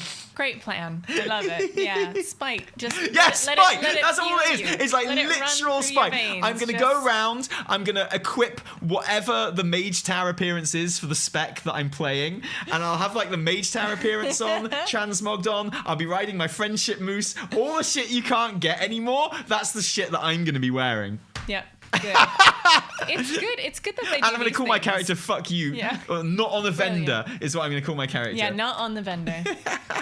Beautiful. Love it. Oh, I can't wait. It's going to be fantastic. But yeah, I'm not excited about doing the class order hall campaigns because I've done them all. And so that's that fair. side of it really isn't. It really is mostly like some initial good vibes and then big old collectathon, basically. That's fair. Yeah, I have lots I want to collect in terms of old stuff, but also new stuff because there are loads of new appearances, loads of new mounts, loads of pets which I don't care about so much. Sorry, I just a question in the chat there. No, the brown moose that is on the vendor isn't the Grove Warden. That's just a communal garden stinky moose, which was an emissary from one of the emissary crates. It was one of the emissary mounts. Okay. So you can get that, which I don't think I've actually I think I've got most of the emissary mounts, but not that one. No, the Grove Warden was the original moose mount, and it's kind of like all druidy, and it's got like sparkly bits on it, and it flies, and also like when it flies, it leaves like sparkly footsteps in the air. So good. The Grove Warden's so good. So yeah, it will make people jealous, which is really, really good. Yeah. That's my plan. Now I can't make people jealous with my Spellwing anymore. And then 2 weeks later, obviously, return to Karazhan, which is gonna be really fun, I guess. There's a nice little quest line there as well. Nighthole, which is just like ultimate good raid vibes. Nighthole, so good. Holy heck, what a raid that was. Like some of my finest raiding, even though the guild was going through a really tough, I personally was going through a really tough time in the guild at that point. I actually left during Nighthold, the guild, and then was invited back in again when everything got sorted out. But I got great memories of Nighthold. That's such a good time. One of my other favorite hot guys is in that raid, Starog Eritreus. One of my, it's like I love your bar for hotness. Like, it's so good. They just have to be like a little bit mysterious and say cool shit. Basically, have cool lines. You know, Star Argul was amazing. I remember when that fight came out, because it's got like all those different phases where like the walls disappear and you see like the cosmos and stuff. I just love that game. But it was the first time. Well, Cosmos, Chronicle had already set up, you know, before Legion came out, Chronicle came out and was like, oh yeah, the Burning Legion's not actually the main baddie. Sargeras isn't the main baddie. The Void is the main baddie, right? I was like, oh, thanks for telling us this before we start Legion. Great, cheers. But then Star Ogre, you know, it was like, it did that. It was like, here's loads of like fell worlds and stuff. But then even beyond that, it's like, oh, and you know, all those void planets appear in the sky. It's the first time you'd seen those, cool really fight. And it was like, oh wow. And it was like that really, for kind of like lore guys, that was the moment that really kind of just like cemented and solidified. It was like, actually, like the void shit, man, that stuff is going to go wild later on. Like, it's all about the Legion now, but the long game is the void, right? So that super exciting. Rules. And he also has great voice lines. He's like, the stars have judged you and found you wanting. I love it. Like, oh my God, and I was found wanting a lot as well. So I heard that line quite a bit. And then 2 weeks after that, you've got Legion Fall, the Broken Shore, Cathedral of Eternal Light. And you know what? With everything releasing at once for that patch, that's gonna be great because you've got all the world quests and stuff on the Broken Shore like the raid and Tomb of Sargeras, another absolute banger raid, like so good. Top and tier. Then you got the cinematic, and then presumably they're gonna put Argus in the sky at that point as well, and that's just gonna be like legit, so good. And then Argus Eternal, where we go to Argus, and that is where they're probably gonna bump up the item level, max item level that you can equip. They're probably like, I've got a feeling that the artifact trait, the infinite power trait, will be gradually increased maybe throughout these rollouts. Sorry if they've clarified that and I haven't seen it. And December Night Infinite Echoes will probably be where it, you know, just goes all the way up to wild. 999. Right? Your infinite not trait goes quite up to infinite, but infinite in terms of like, I'll never get there. Probably 50,000 upgrade points you need for 1 point of infinite trait or whatever it is. I have no context for that right now. So like, like I think it's gonna be fun. My concern about it is that it's a long time, isn't it? It is a long time. And then I wonder if like my excitement will peter out after exactly. during like waiting 2 weeks for stuff to come out. 2 weeks was pretty much the entire length of time that I played Mist's Remix. Well, that's what I mean. And I really enjoyed it. I enjoyed every minute of it. And when I stopped playing it, I was incredibly satisfied with my experience. Like, and I was like, that's great. That's really, really cool. So yeah, I am a bit worried that this might be a bit much. But happy to be proven wrong. And I'm sure it won't be. I'm sure it'll be. Maybe the unlock thing will actually be really super fun. I'm worried that the first 2 weeks is going to feel a bit sparse though, because you had like that entire expansion. You had the whole Mists of Pandaria expansion just there for you, like happening, and it was overwhelming in like the kind of best possible way, right? But hey, there it is. Okay, and I think that's pretty much all of the news this week, honestly. That's it, really. It's been a sparse one, but it just means that we've been ticking along in Koresh, doing raid stuff, enjoying ourselves, really. Yeah, it's been great. So what we can do is we'll just go straight on to the super chats, I think, Hello, super and have a chats. little look at that. So thank you to everyone that did pop a super chat in. Obviously, there's still time to do that if you like, while we are going through them all to celebrate our 50th episode. Woo! It's like a birthday 50. stream, isn't I it? But know, not it quite. So Chris says, we saw nothing and happy 50th. Okay, so this is referring to when I started the stream but didn't have the title page on. And, just had our normal cameras on. And that thing was happening where we were just on the screen silently because the mics were off. I had a face covered in bandages. Yeah. You were dressed as Xalatath. You're lucky that I wasn't like picking my nose or something. Like it could have been anything. Lucky we weren't making out. I know. Anything could have been happening. Oh my goodness. Can you imagine? Buddy says, you two add so much happiness and joy to the community. What a nice thing to say. Thanks, buddy. Cheers Lovely to to see 50 you. and many more. We love you. I mean, it's our 10-year anniversary of the channel next year. Next April, it'll be the 10-year anniversary of our first video. God. Yeah. That's insane. We probably should have achieved a bit more in that time, if I'm completely honest. But the first few years were like, Are wow. you kidding me? We've had 2 kids. We've bought a house. We've Got married. We got married. We managed to live. You made an for those amazing 10 Xalatath cosplay. Thank you. This is what we've been working towards. That'll go down in the annals. Yeah. If it has it, well, yeah. I'm hoping.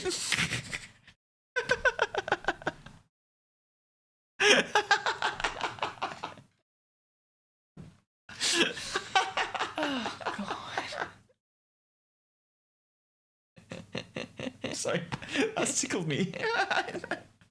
You're hoping, yeah. I'm hoping, yeah. Yeah. Hope we see you at BlizzCon in just 1 year. That is the plan. Unless something goes hideously Yeah. wrong, you absolutely will. Yeah. We are just less than 1 year away from BlizzCon 2026, September 12th and 13th. Yeah. So 12 months from now, basically. Oh my God, this time next year we'll be very jet lagged. We will be exactly. We'll be like sleeping it off. Yeah. This time next year we'll be back. We'll be talking about whatever is actually going to be announced at BlizzCon. I thought it was so good when they announced the new remix. Because I have no idea. I have no idea what's going to be announced. Maybe a new IP. Yeah. I don't know. I have no concept of what's going to happen. Oh, can't wait. Well, we'll do a live weekly reset, and hopefully there'll be anything to talk about at all. Well, that's the thing. I would. We usually do it on expansion years when we can guarantee that there's going to be a good show. Yeah, but I'm sure we could put together a show. If there is nothing, we could literally make a whole show about there being nothing, and it would be quite funny. Would it be funny? It would be That's funny what we 'cause tried would to be do this week, and it didn't really work. Oh, right. But we would have time. So that's the plan. Our plan is that, all things considered going well for the next 12 months. That's a long time. We would like to be at BlizzCon. We plan to be at BlizzCon. We plan to do something live at BlizzCon because that's what we do now. Are we allowed to talk about the other 2025 thing yet?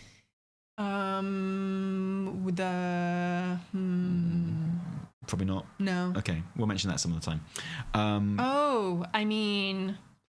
We might be doing some traveling this year. Yeah. Possibly. Towards the end of the year. Might be going to the maybe. Southern Hemisphere. Yeah. That'd be nice, wouldn't it? Yeah. It could be summer there. Mm-hmm. Can't wait, honestly. Potentially, for our South American friends, maybe we have something in store for you, but I don't know yet. No. I'll just leave it at that. Although it's more certain than it has been at any other point. Yeah. Yeah. It would seem at this stage. So it's not getting less likely, put it that way. No. But hopefully we can tell you more about that soon. Just because, for those of you who can't hold out until 2026 to see us. And I'm sure there are many of you. It's like, this year's been an absolute fucking wash because I haven't actually seen Taliesin and Evertal. It's the only thing that makes my year good, right? Yeah. So that is the plan.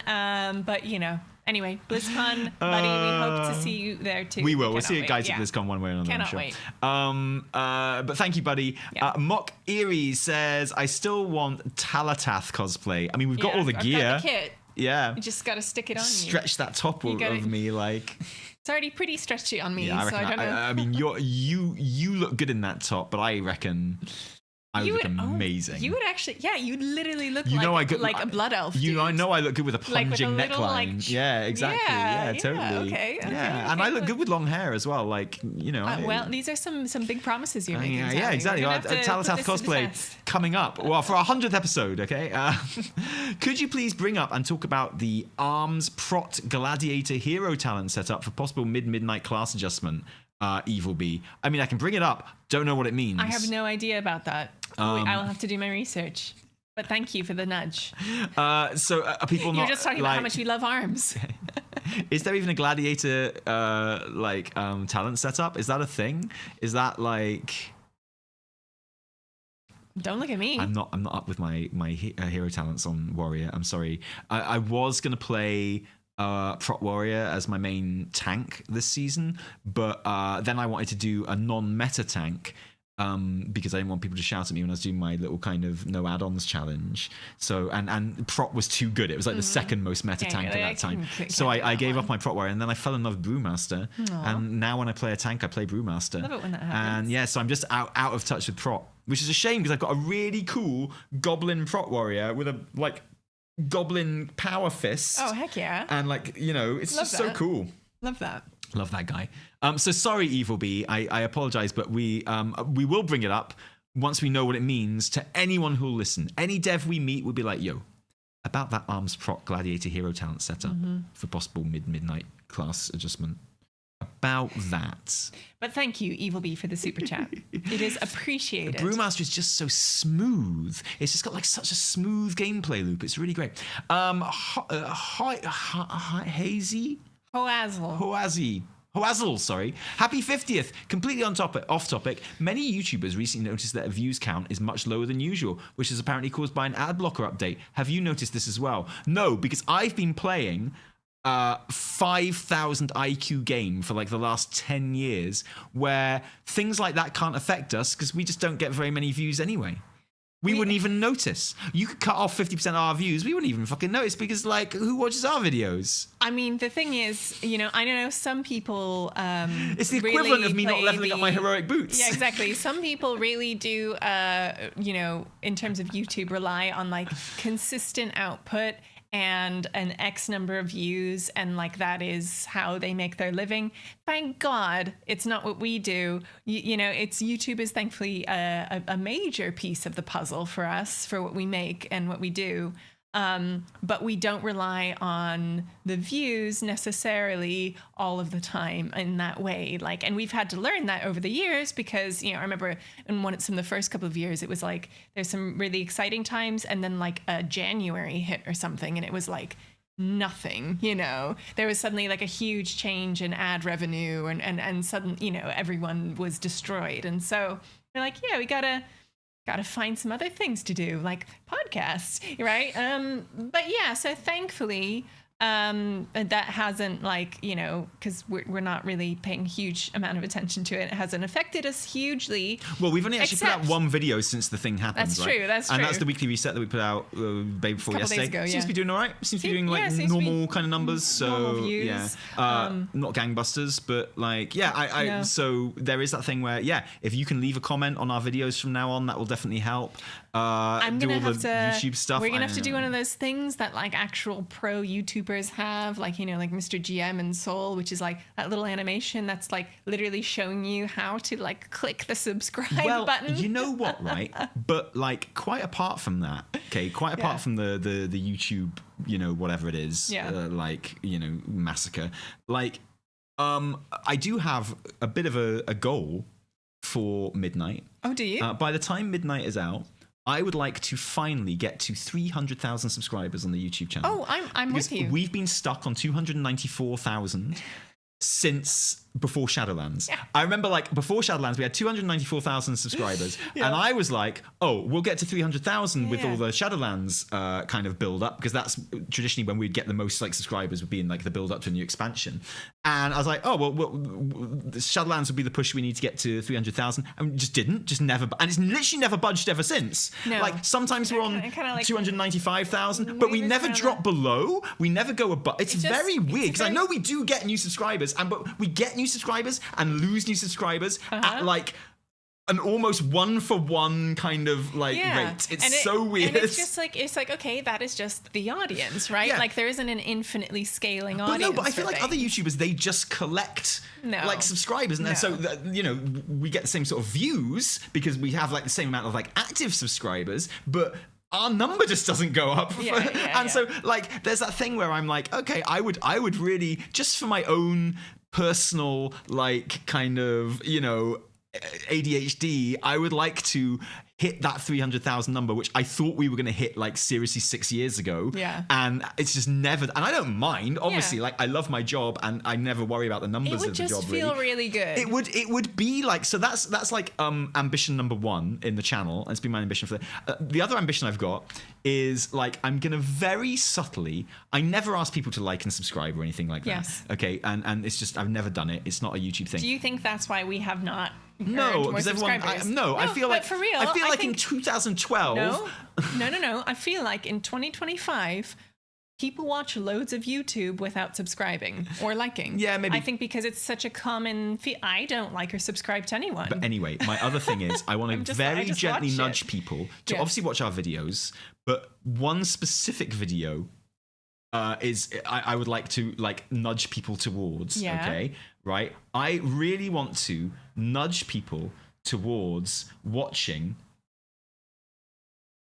Oh, my BFA ranged rank DPS ranked. No, what? Okay, so this That's like, not what I was expecting. Okay, and the reason for this is I want everyone to go and watch BFA ranged DPS ranked. Okay. Okay. It's almost 8 years old. Okay. Okay. Yeah. But you know, it's the closest video we've got to 1 million views, that'd and be nice. we just need 66,000 people to watch it. So basically, if you watch one of our videos, like if you watch like the next video you watch of ours, just go and watch this one again afterwards as well, and try and get, because we've never had it, like every other WoW YouTuber on earth, even like some really rubbish ones, have got like at least one video with 1 million views on it, right? And we don't, and I feel like I can't die without having 1 million views on a video.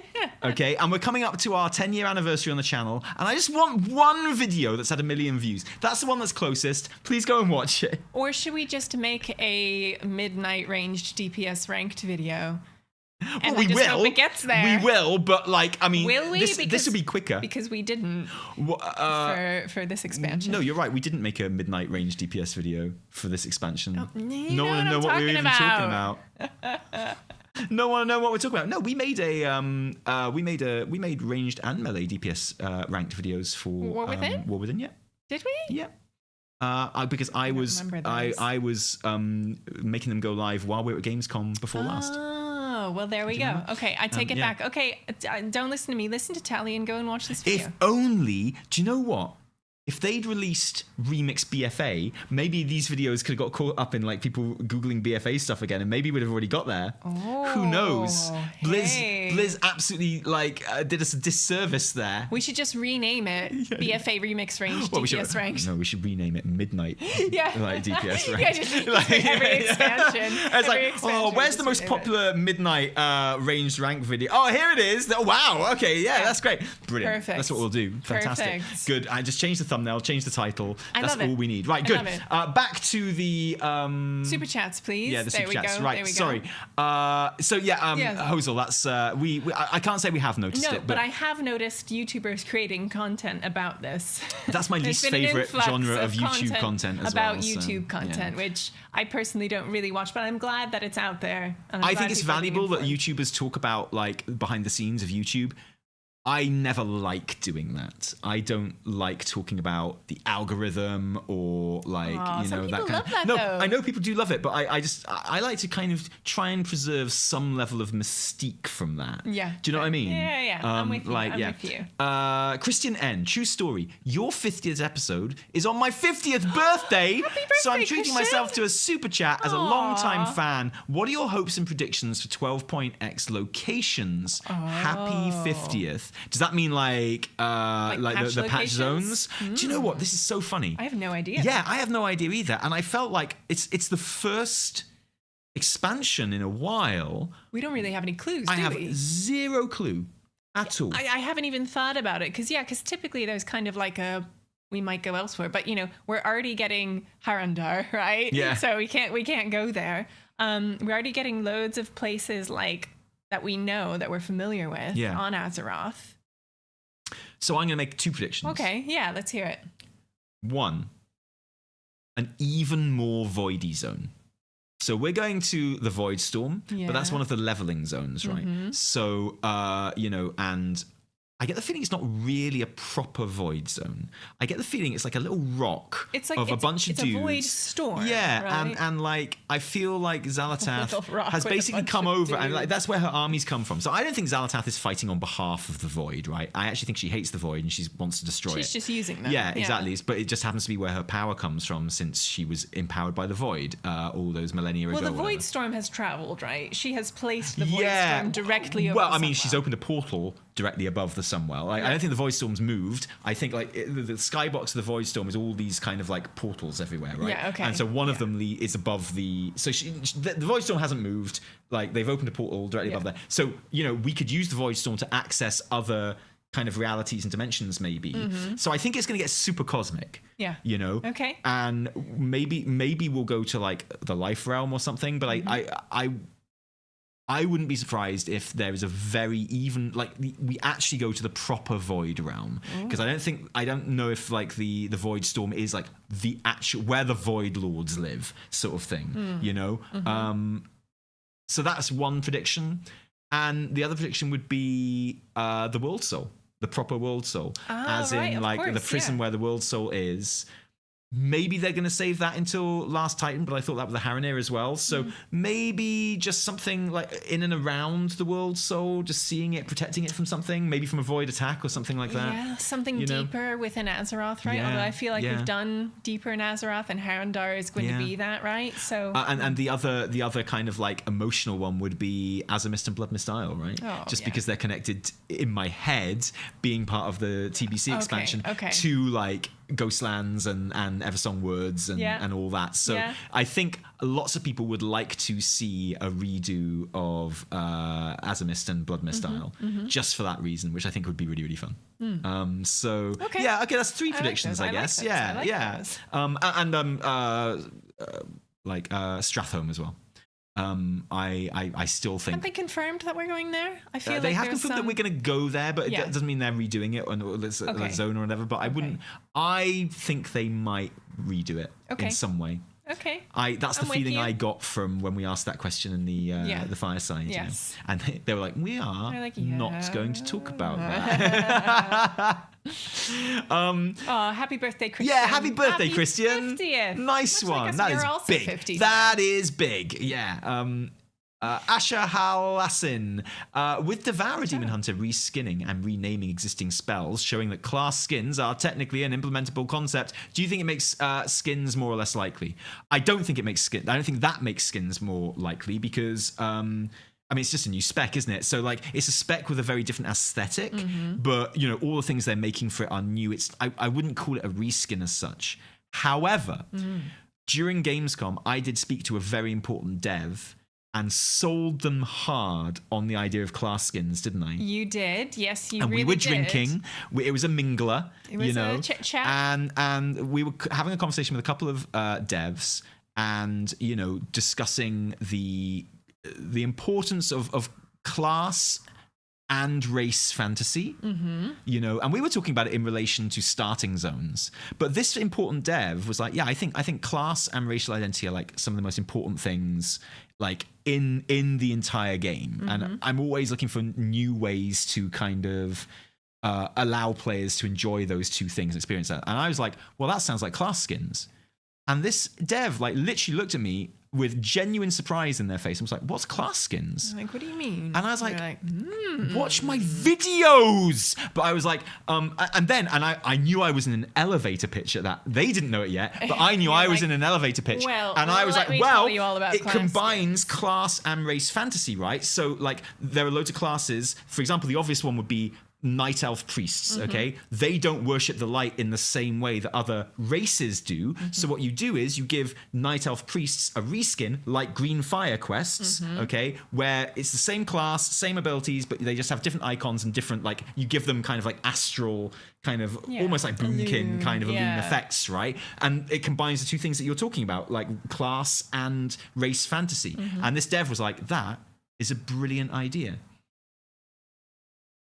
It's planting some seeds. I sold it so hard, guys. You have no idea. Like, I didn't want to make it seem like a sell, but they asked me, right? They asked me. Yeah, they did. So I sold it very hard. So, you know, I don't know if like Void Demon Hunters is going to make it more likely, but I think something might have. Maybe. That seed is planted. Consider it planted. But Asha Halasan, thank you so much for that super chat. And yeah, we're crossing our fingers for that one. Yes. Mary McKinnon says, I can't see your full AKA name. Kanukia. Oh, Kanukia. Looking good, guys, lol. I think Thanks. they mean Kanukia. you. Thank you. The lull is for you. Yeah. Lol is for me. The looking good is for you. Yeah. Asian Persuasion says, ahoy, Zalabath and Bogus Walker. Can't remember if this was discussed, but do we have new race class combos coming in midnight? If so, which ones are you hoping for? Happy 50th. We've had nothing confirmed at all. But there was that YouTube short, my favorite way of digesting World of Warcraft news. Of just being delivered new information. Sinks in so well when I see it in the YouTube short. Yeah, I love it. And because I watch YouTube shorts before I watch any YouTube videos every day, like it means I get my news there first. So randomly, Exactly. it's perfect. Yeah. But there was in some of the stuff around Gamescom, there was a shot of a Kultiran Paladin. Yes, there was.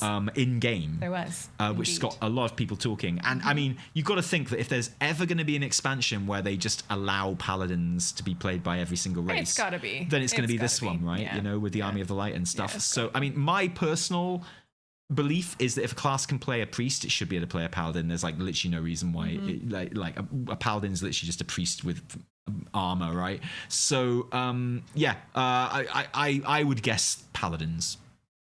Yes. Sounds about right. For everyone. Hoping for. Literally everyone. Yeah. It's just like embrace the light, and everyone's like, yeah. Yeah, we will. Darius says, cool outfits. Hope to catch you guys live. We hope so too, my friend. He's happy. Sorry. Yes. We're happy too. Cheers, Darius. Thank you. And the Maz Art Groupie, thank you so much for the super chat. Maria Hamilton said the Haranier use the bat form to travel, not just druids. Jade Martin mentioned another racials interview. Bat form equals racial. Ooh. Oh, I mean, maybe. Oh. They would have to nerf it, wouldn't they? They'd have to make it like It'd Saw. have to be like, yeah. Yeah, so I mean, there is already a flying racial with Drakthir, so it wouldn't even really be a precedent. But what that would mean is that there would be a cast time on it, wouldn't there? Like Drakthir has the stamp and the whole, which is the same as a mount animation. Yeah. So it would probably be the same.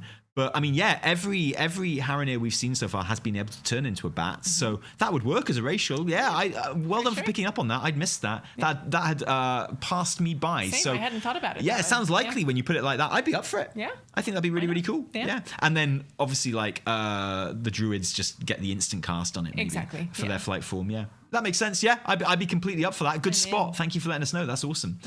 Mock Eerie again says, lore theory. The Titan Forged were natives of planets, maybe former Titan worlds that were changed like Nelves and dragons were. Trogs being the original dwarves of that world, and Curse of Flesh was breaking the Curse of Stone put on them by the Titan. Oh, I like that. Oh. Yeah, that's a good one. Oh, okay, because we talk about the Curse of Flesh because that's how the Titans refer to it. But I mean, if you're a human, you're probably quite glad that the Curse of Flesh happened, right? Yeah. If you're a dwarf, you're probably quite glad it happened, and all the rest of it as well.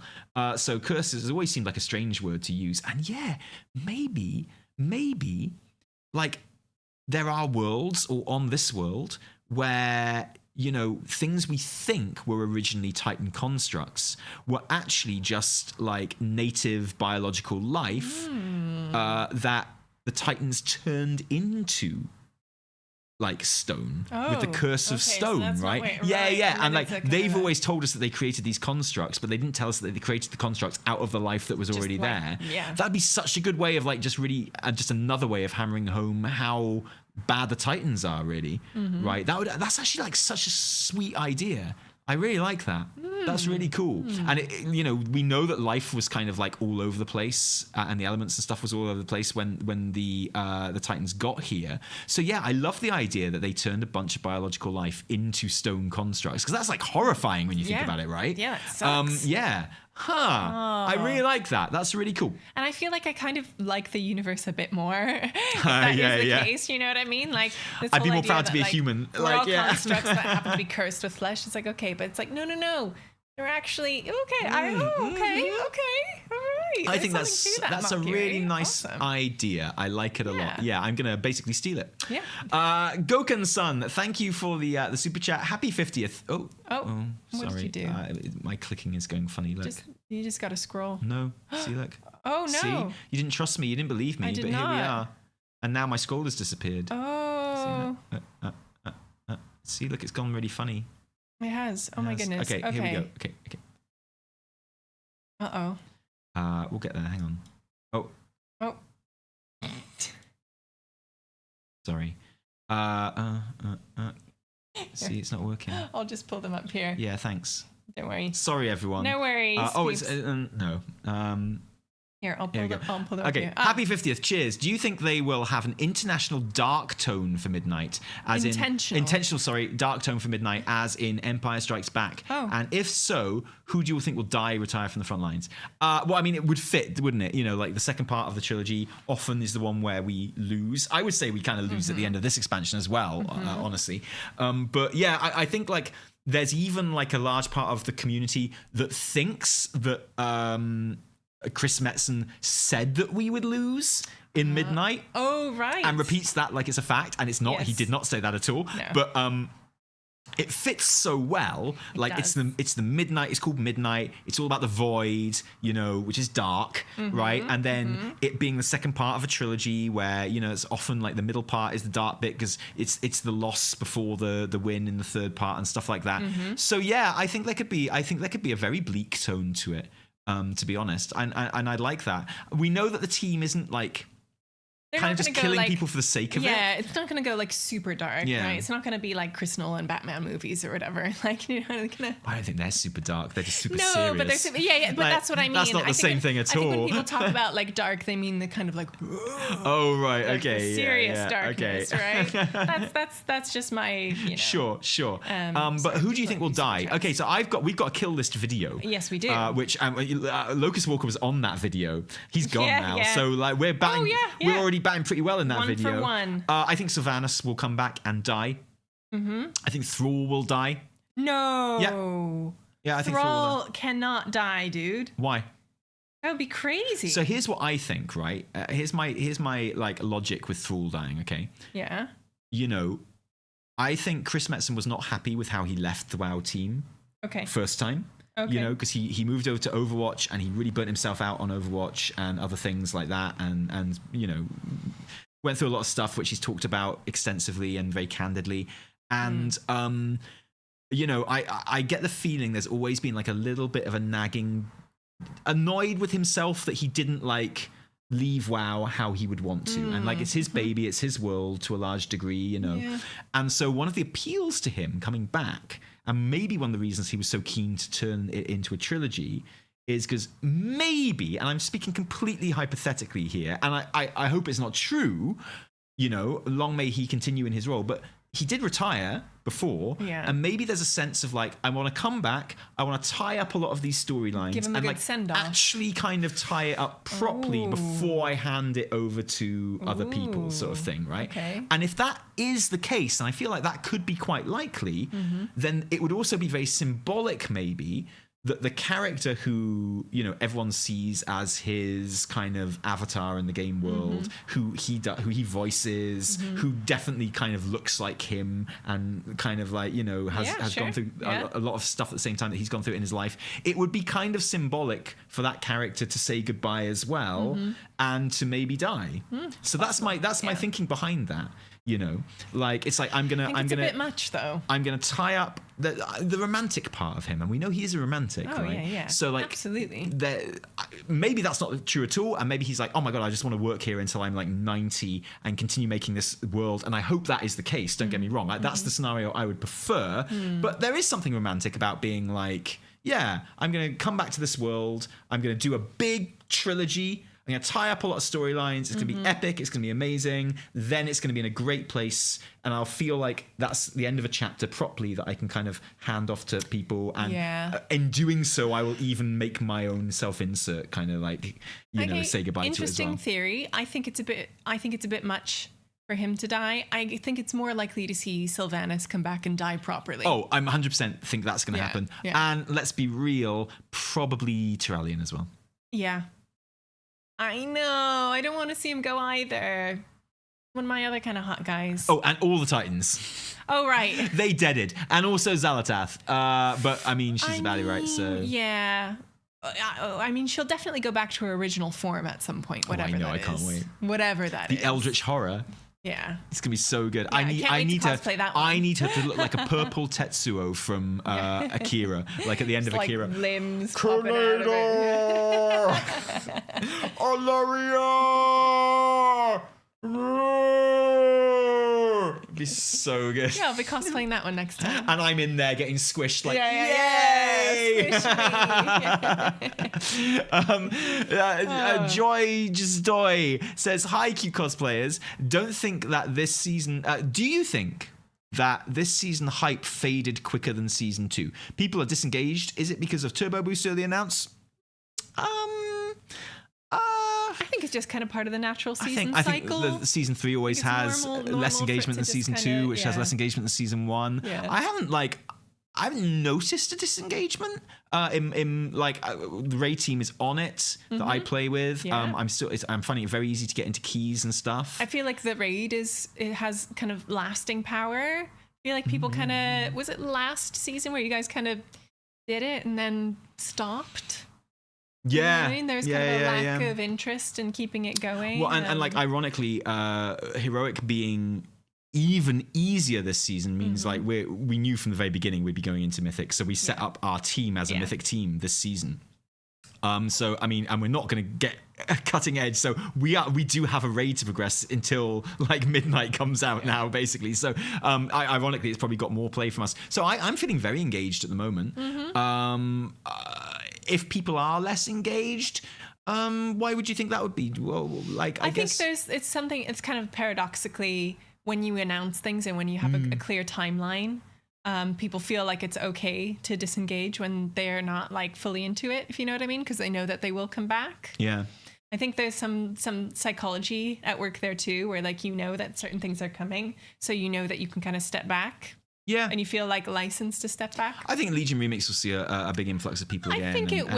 And it coincide with Turbo Boost is really good as well. Yeah. So, but I think that the Mythic Plus stats are looking pretty good as far as numbers go. Maybe I'm wrong about that. I don't tend to follow that kind of thing because for me, it's just how the game feels that I kind of judge it by. And the thing is, the game's great at the moment. Yeah, it does feel good. So you particularly love this patch, don't you? I love this patch. The whole vibe, everything about it, I love, and therefore it's keeping me. But like, I'm really enjoying it. I'm not feeling like fatigued from trying to gear up. Like thank God for delves and like filling out my vaults, like and getting all my crests. It just really, I feel good. I'm really enjoying it.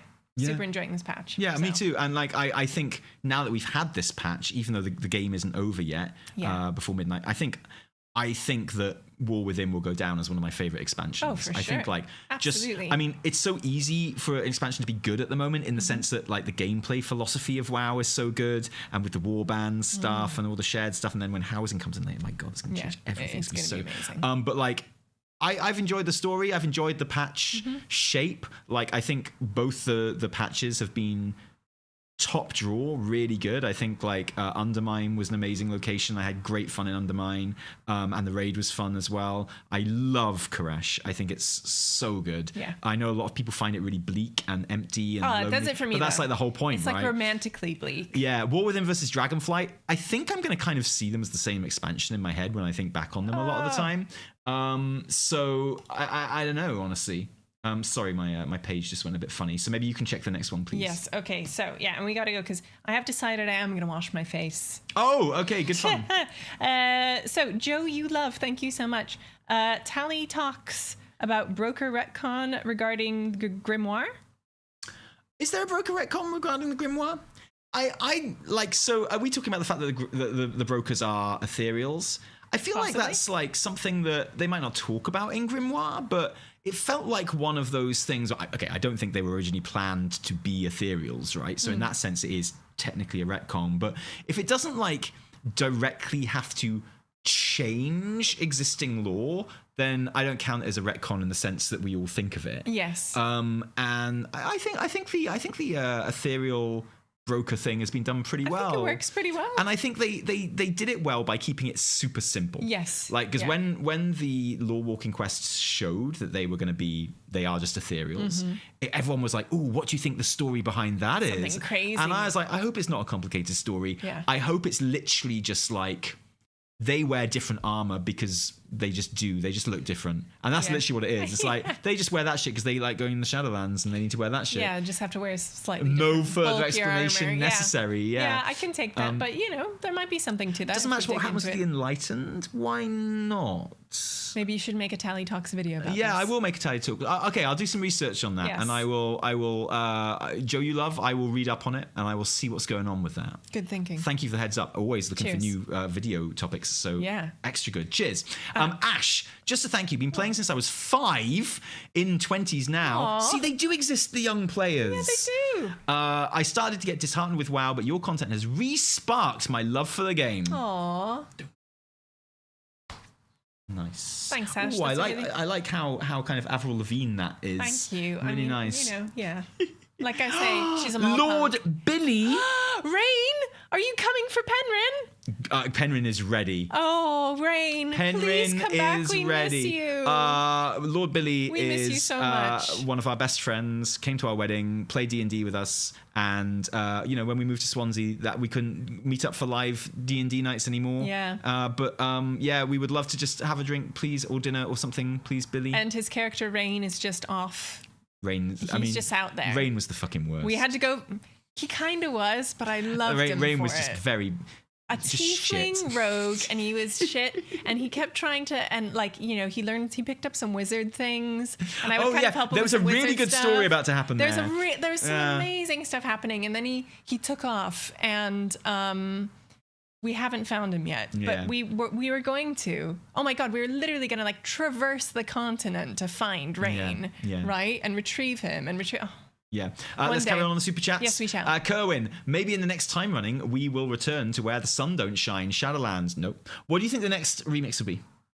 You did not finish reading. Sorry. Shadowlands remix will go down in the annals. Rim shots. Did that for you. Did that for you. Did the annals for me. Yeah. It is my birthday. Thank you, Kerwin. What do you think the next remix will be? The next expansion, right? No, the next remix. What do you think the next remix will be? Yeah, the next expansion in line from Legion, right? Why? That's how it works. No. What, did we skip Look, something? I know you didn't play WoD, but it did exist. Oh. What? So, 100% not Thunders. Thank God, I hate that guy. Happy 50th, my friends. Question: I've been holding on to my heart's heart. In my heart's heart is when are late night gaming streams returning? Well, that's a good fucking question. As soon as you stop streaming, as soon as you stop raiding on Thursdays. Oh yeah. Yeah, because I like Thursdays for that. Hey, that's a great one. Yeah, seriously, I'm up for that. because I've been thinking That about is it. a late one. Does. Yeah. Well, no, not starting when you finish raiding. Oh. As in, like when you're done for the season. See. I'm gonna jump in and start doing streams. Oh, Is I that see. gonna be soon? Yeah, no, it's not. I literally was just telling you how we're not going to stop because we're a mythic team now. Rubbish. and we're not Okay, gonna- well, I might have to because Thursday is my preferred evening. Fridays I find harder because I want to like chill with my husband. Yeah, me too. And other weekdays I also find harder. But maybe like Wednesdays. Maybe I can start doing Wednesdays. But yes, Thundas, I'm with you. I want to do them. I want to go back for sure. Awesome. Rico. Oh, hello, gorgeous queen, and whoever Tali is cosplaying. Rico, I can't believe you did me like that. Come on, dude. I was relying on you. The Discord had high expectations for you. You don't think I met them with this amazing? What the fuck? Seriously? We shall see. I spent £3,000 of patron money on this cosplay. I'm gonna have to. Bandages aren't cheap. Not since the tariffs. Nope. Okay, next one. Thundas. The 50th super chat is locked to 50 characters. Nice. Thank you, Thundas. Cheers. Kerwin, again, thank you so much. Thoughts on my prediction of a rebuilt Exodar to replace Dalaran as a floating city in Northrend in The Last Titan? That'd be awesome. That'd be cool. Yeah, do you know what? I haven't even thought that far ahead, but it would be fun to have another floating city. If maybe a little bit kind of box ticking. So Yeah. I suspect Grizzly Hills. That's what I think. I mean, you know, honestly, the most obvious place would be Wormrest Temple. But I really don't want it to be Wormrest Temple. Okay, fair. Please don't make it Wormrest. I hate that shit. Oh. I think everyone would go absolutely nuts for Grizzly Hills hub. Especially if there's like player housing tacked onto the side of it as well. But yeah, floating X-Star, I'd be down for that as well, honestly. That'd be fun. Yeah. Yeah. Except that's going to get blown up in midnight, so... Shush. Omar, Carl Sigurdsson, thank you so much for the super chat. Did they ever say that the saga would only be 3 expansions? I believe so, yeah. Do you know what? They did. Yeah. They did. But then I remember in the aftermath of the announcements at BlizzCon, they did not like us referring to it as a trilogy. And we didn't get like a call from them or anything like this. No. But I think this is something that a couple of devs mentioned while we were talking to them, interviewing them and stuff like that. They were like, actually, we'd like to refer to it as a multi-expansion arc. Yes. One thing I've noticed though, with all the Midnight stuff, is they're referring to it a trilogy as well. Again. Oh, okay. So I think they're Interesting. comfortable referring to it. So I think maybe there was a point in time where they could potentially have like made it longer or whatever, or maybe they thought they'd get shut down before Last Titan came out. I don't know. Yeah. But Yeah, they are now openly referring to it as a trilogy. So I think it's safe to say it will be 3 expansions. Makes sense. Yeah. Makes sense. Thank you for that one. And finally, Christian N. Does Soulscribe's sacrifice for Koresh foreshadow Thrall's death for Azeroth? Ooh. Probably not Thrall's death, but I mean, it definitely foreshadows. It has to be Thrall because he's action. so connected to Azeroth. Yeah. He's a shaman. He's like the equivalent, right? Right? Well, I mean, okay, so Soulscribe, you would say that she is the speaker, right? Like she is like the priest with the most connection to Azeroth. to Koresh. She to did. Koresh. She did. I want to hear Koresh's sexy male voice. Oh, I know, because we know Koresh what I wanna hear. is a dude, yeah. Give do you me think, pronouns! Do you think that hear me out, this is very important. Do you think ecological succession and us like getting various creatures to mate and repopulate has something to do with discovering that Koresh is a dude and Azeroth is a lady, and then we have to create more Titans? Like, wait, hang on. Okay. style? So where I thought that was going was like, do you think the fact that we've now got really good at terraforming planets and also basically res the world soul? Do you think like the terraforming and the resing the world soul will prove to be important foreshadowing for Last Titan? To which my answer would definitely be yes. But that's not where I was expecting. Like where you actually went was, are they gonna fuck though? Like, are we gonna have like sexy world soul date night copulation time? Like, it'll go down in the annals for sure. Like, I mean, shouldn't if they want to recreate, procreate, I guess. But like, you know, yeah. Just I mean, felt kinda pointed, your right? brain just went to world soul fucking, and I really appreciate that. I feel like that's. I mean, to steal a joke from Pratchett, the Big Bang hypothesis. Indeed. don't It would be encourage the her. Big Big old bang. Can you imagine? And the first time we hear Koresh's souls? voice, it's like, oh hey, you look really good. It's like, oh no, he's hot though. Oh shit, he's hot. Oh dang, guys! What the wow? Here we go. Seriously, if Koresh Azeroth World Soul fanfic doesn't exist yet, can someone please create it? Oh, we've given birth to a monster here. No, that's their job. Yeah, That's their job. oh my god. Anyway, gonna read the last one because I actually have to leave now. Craig, thank you so much for the super chat. Hey guys, years ago, I think I gave you money for a camera. That absolutely rings a bell. Been watching you since, but don't often comment. Well done for building such a good channel. Hey, thanks, Craig, thank you. We've still got that camera. We still do. Yeah. And we've look at where we've gone since our 50th podcast episode. That was our in first 2 proper years. camera that we ever bought, and we actually asked Panda Trade Chat what camera she used because we thought she looked so nice in her videos. And not only did she tell us the camera that she used, she sent us photographs of every page of settings on that camera. And the settings that she used. Times. Yeah. Those were simpler She was great. times. Oh my god. She yeah. is great. Yeah, I hope she's doing well. Oh my I gosh. believe she is. That is awesome. Oh my god, absolutely thriving. Was that the one that made my face look really, really Yeah, nice? you love it. But max res was a 1080p, which is fine in those days, but just not anymore. I know. But yeah, it had a literally really had nice the look most to it. beautiful Yeah. like facial quality. They go on eBay for quite a lot now Yeah, I because bet they people do. love that setting. Yep. Yeah. Because it looks so good. Yeah.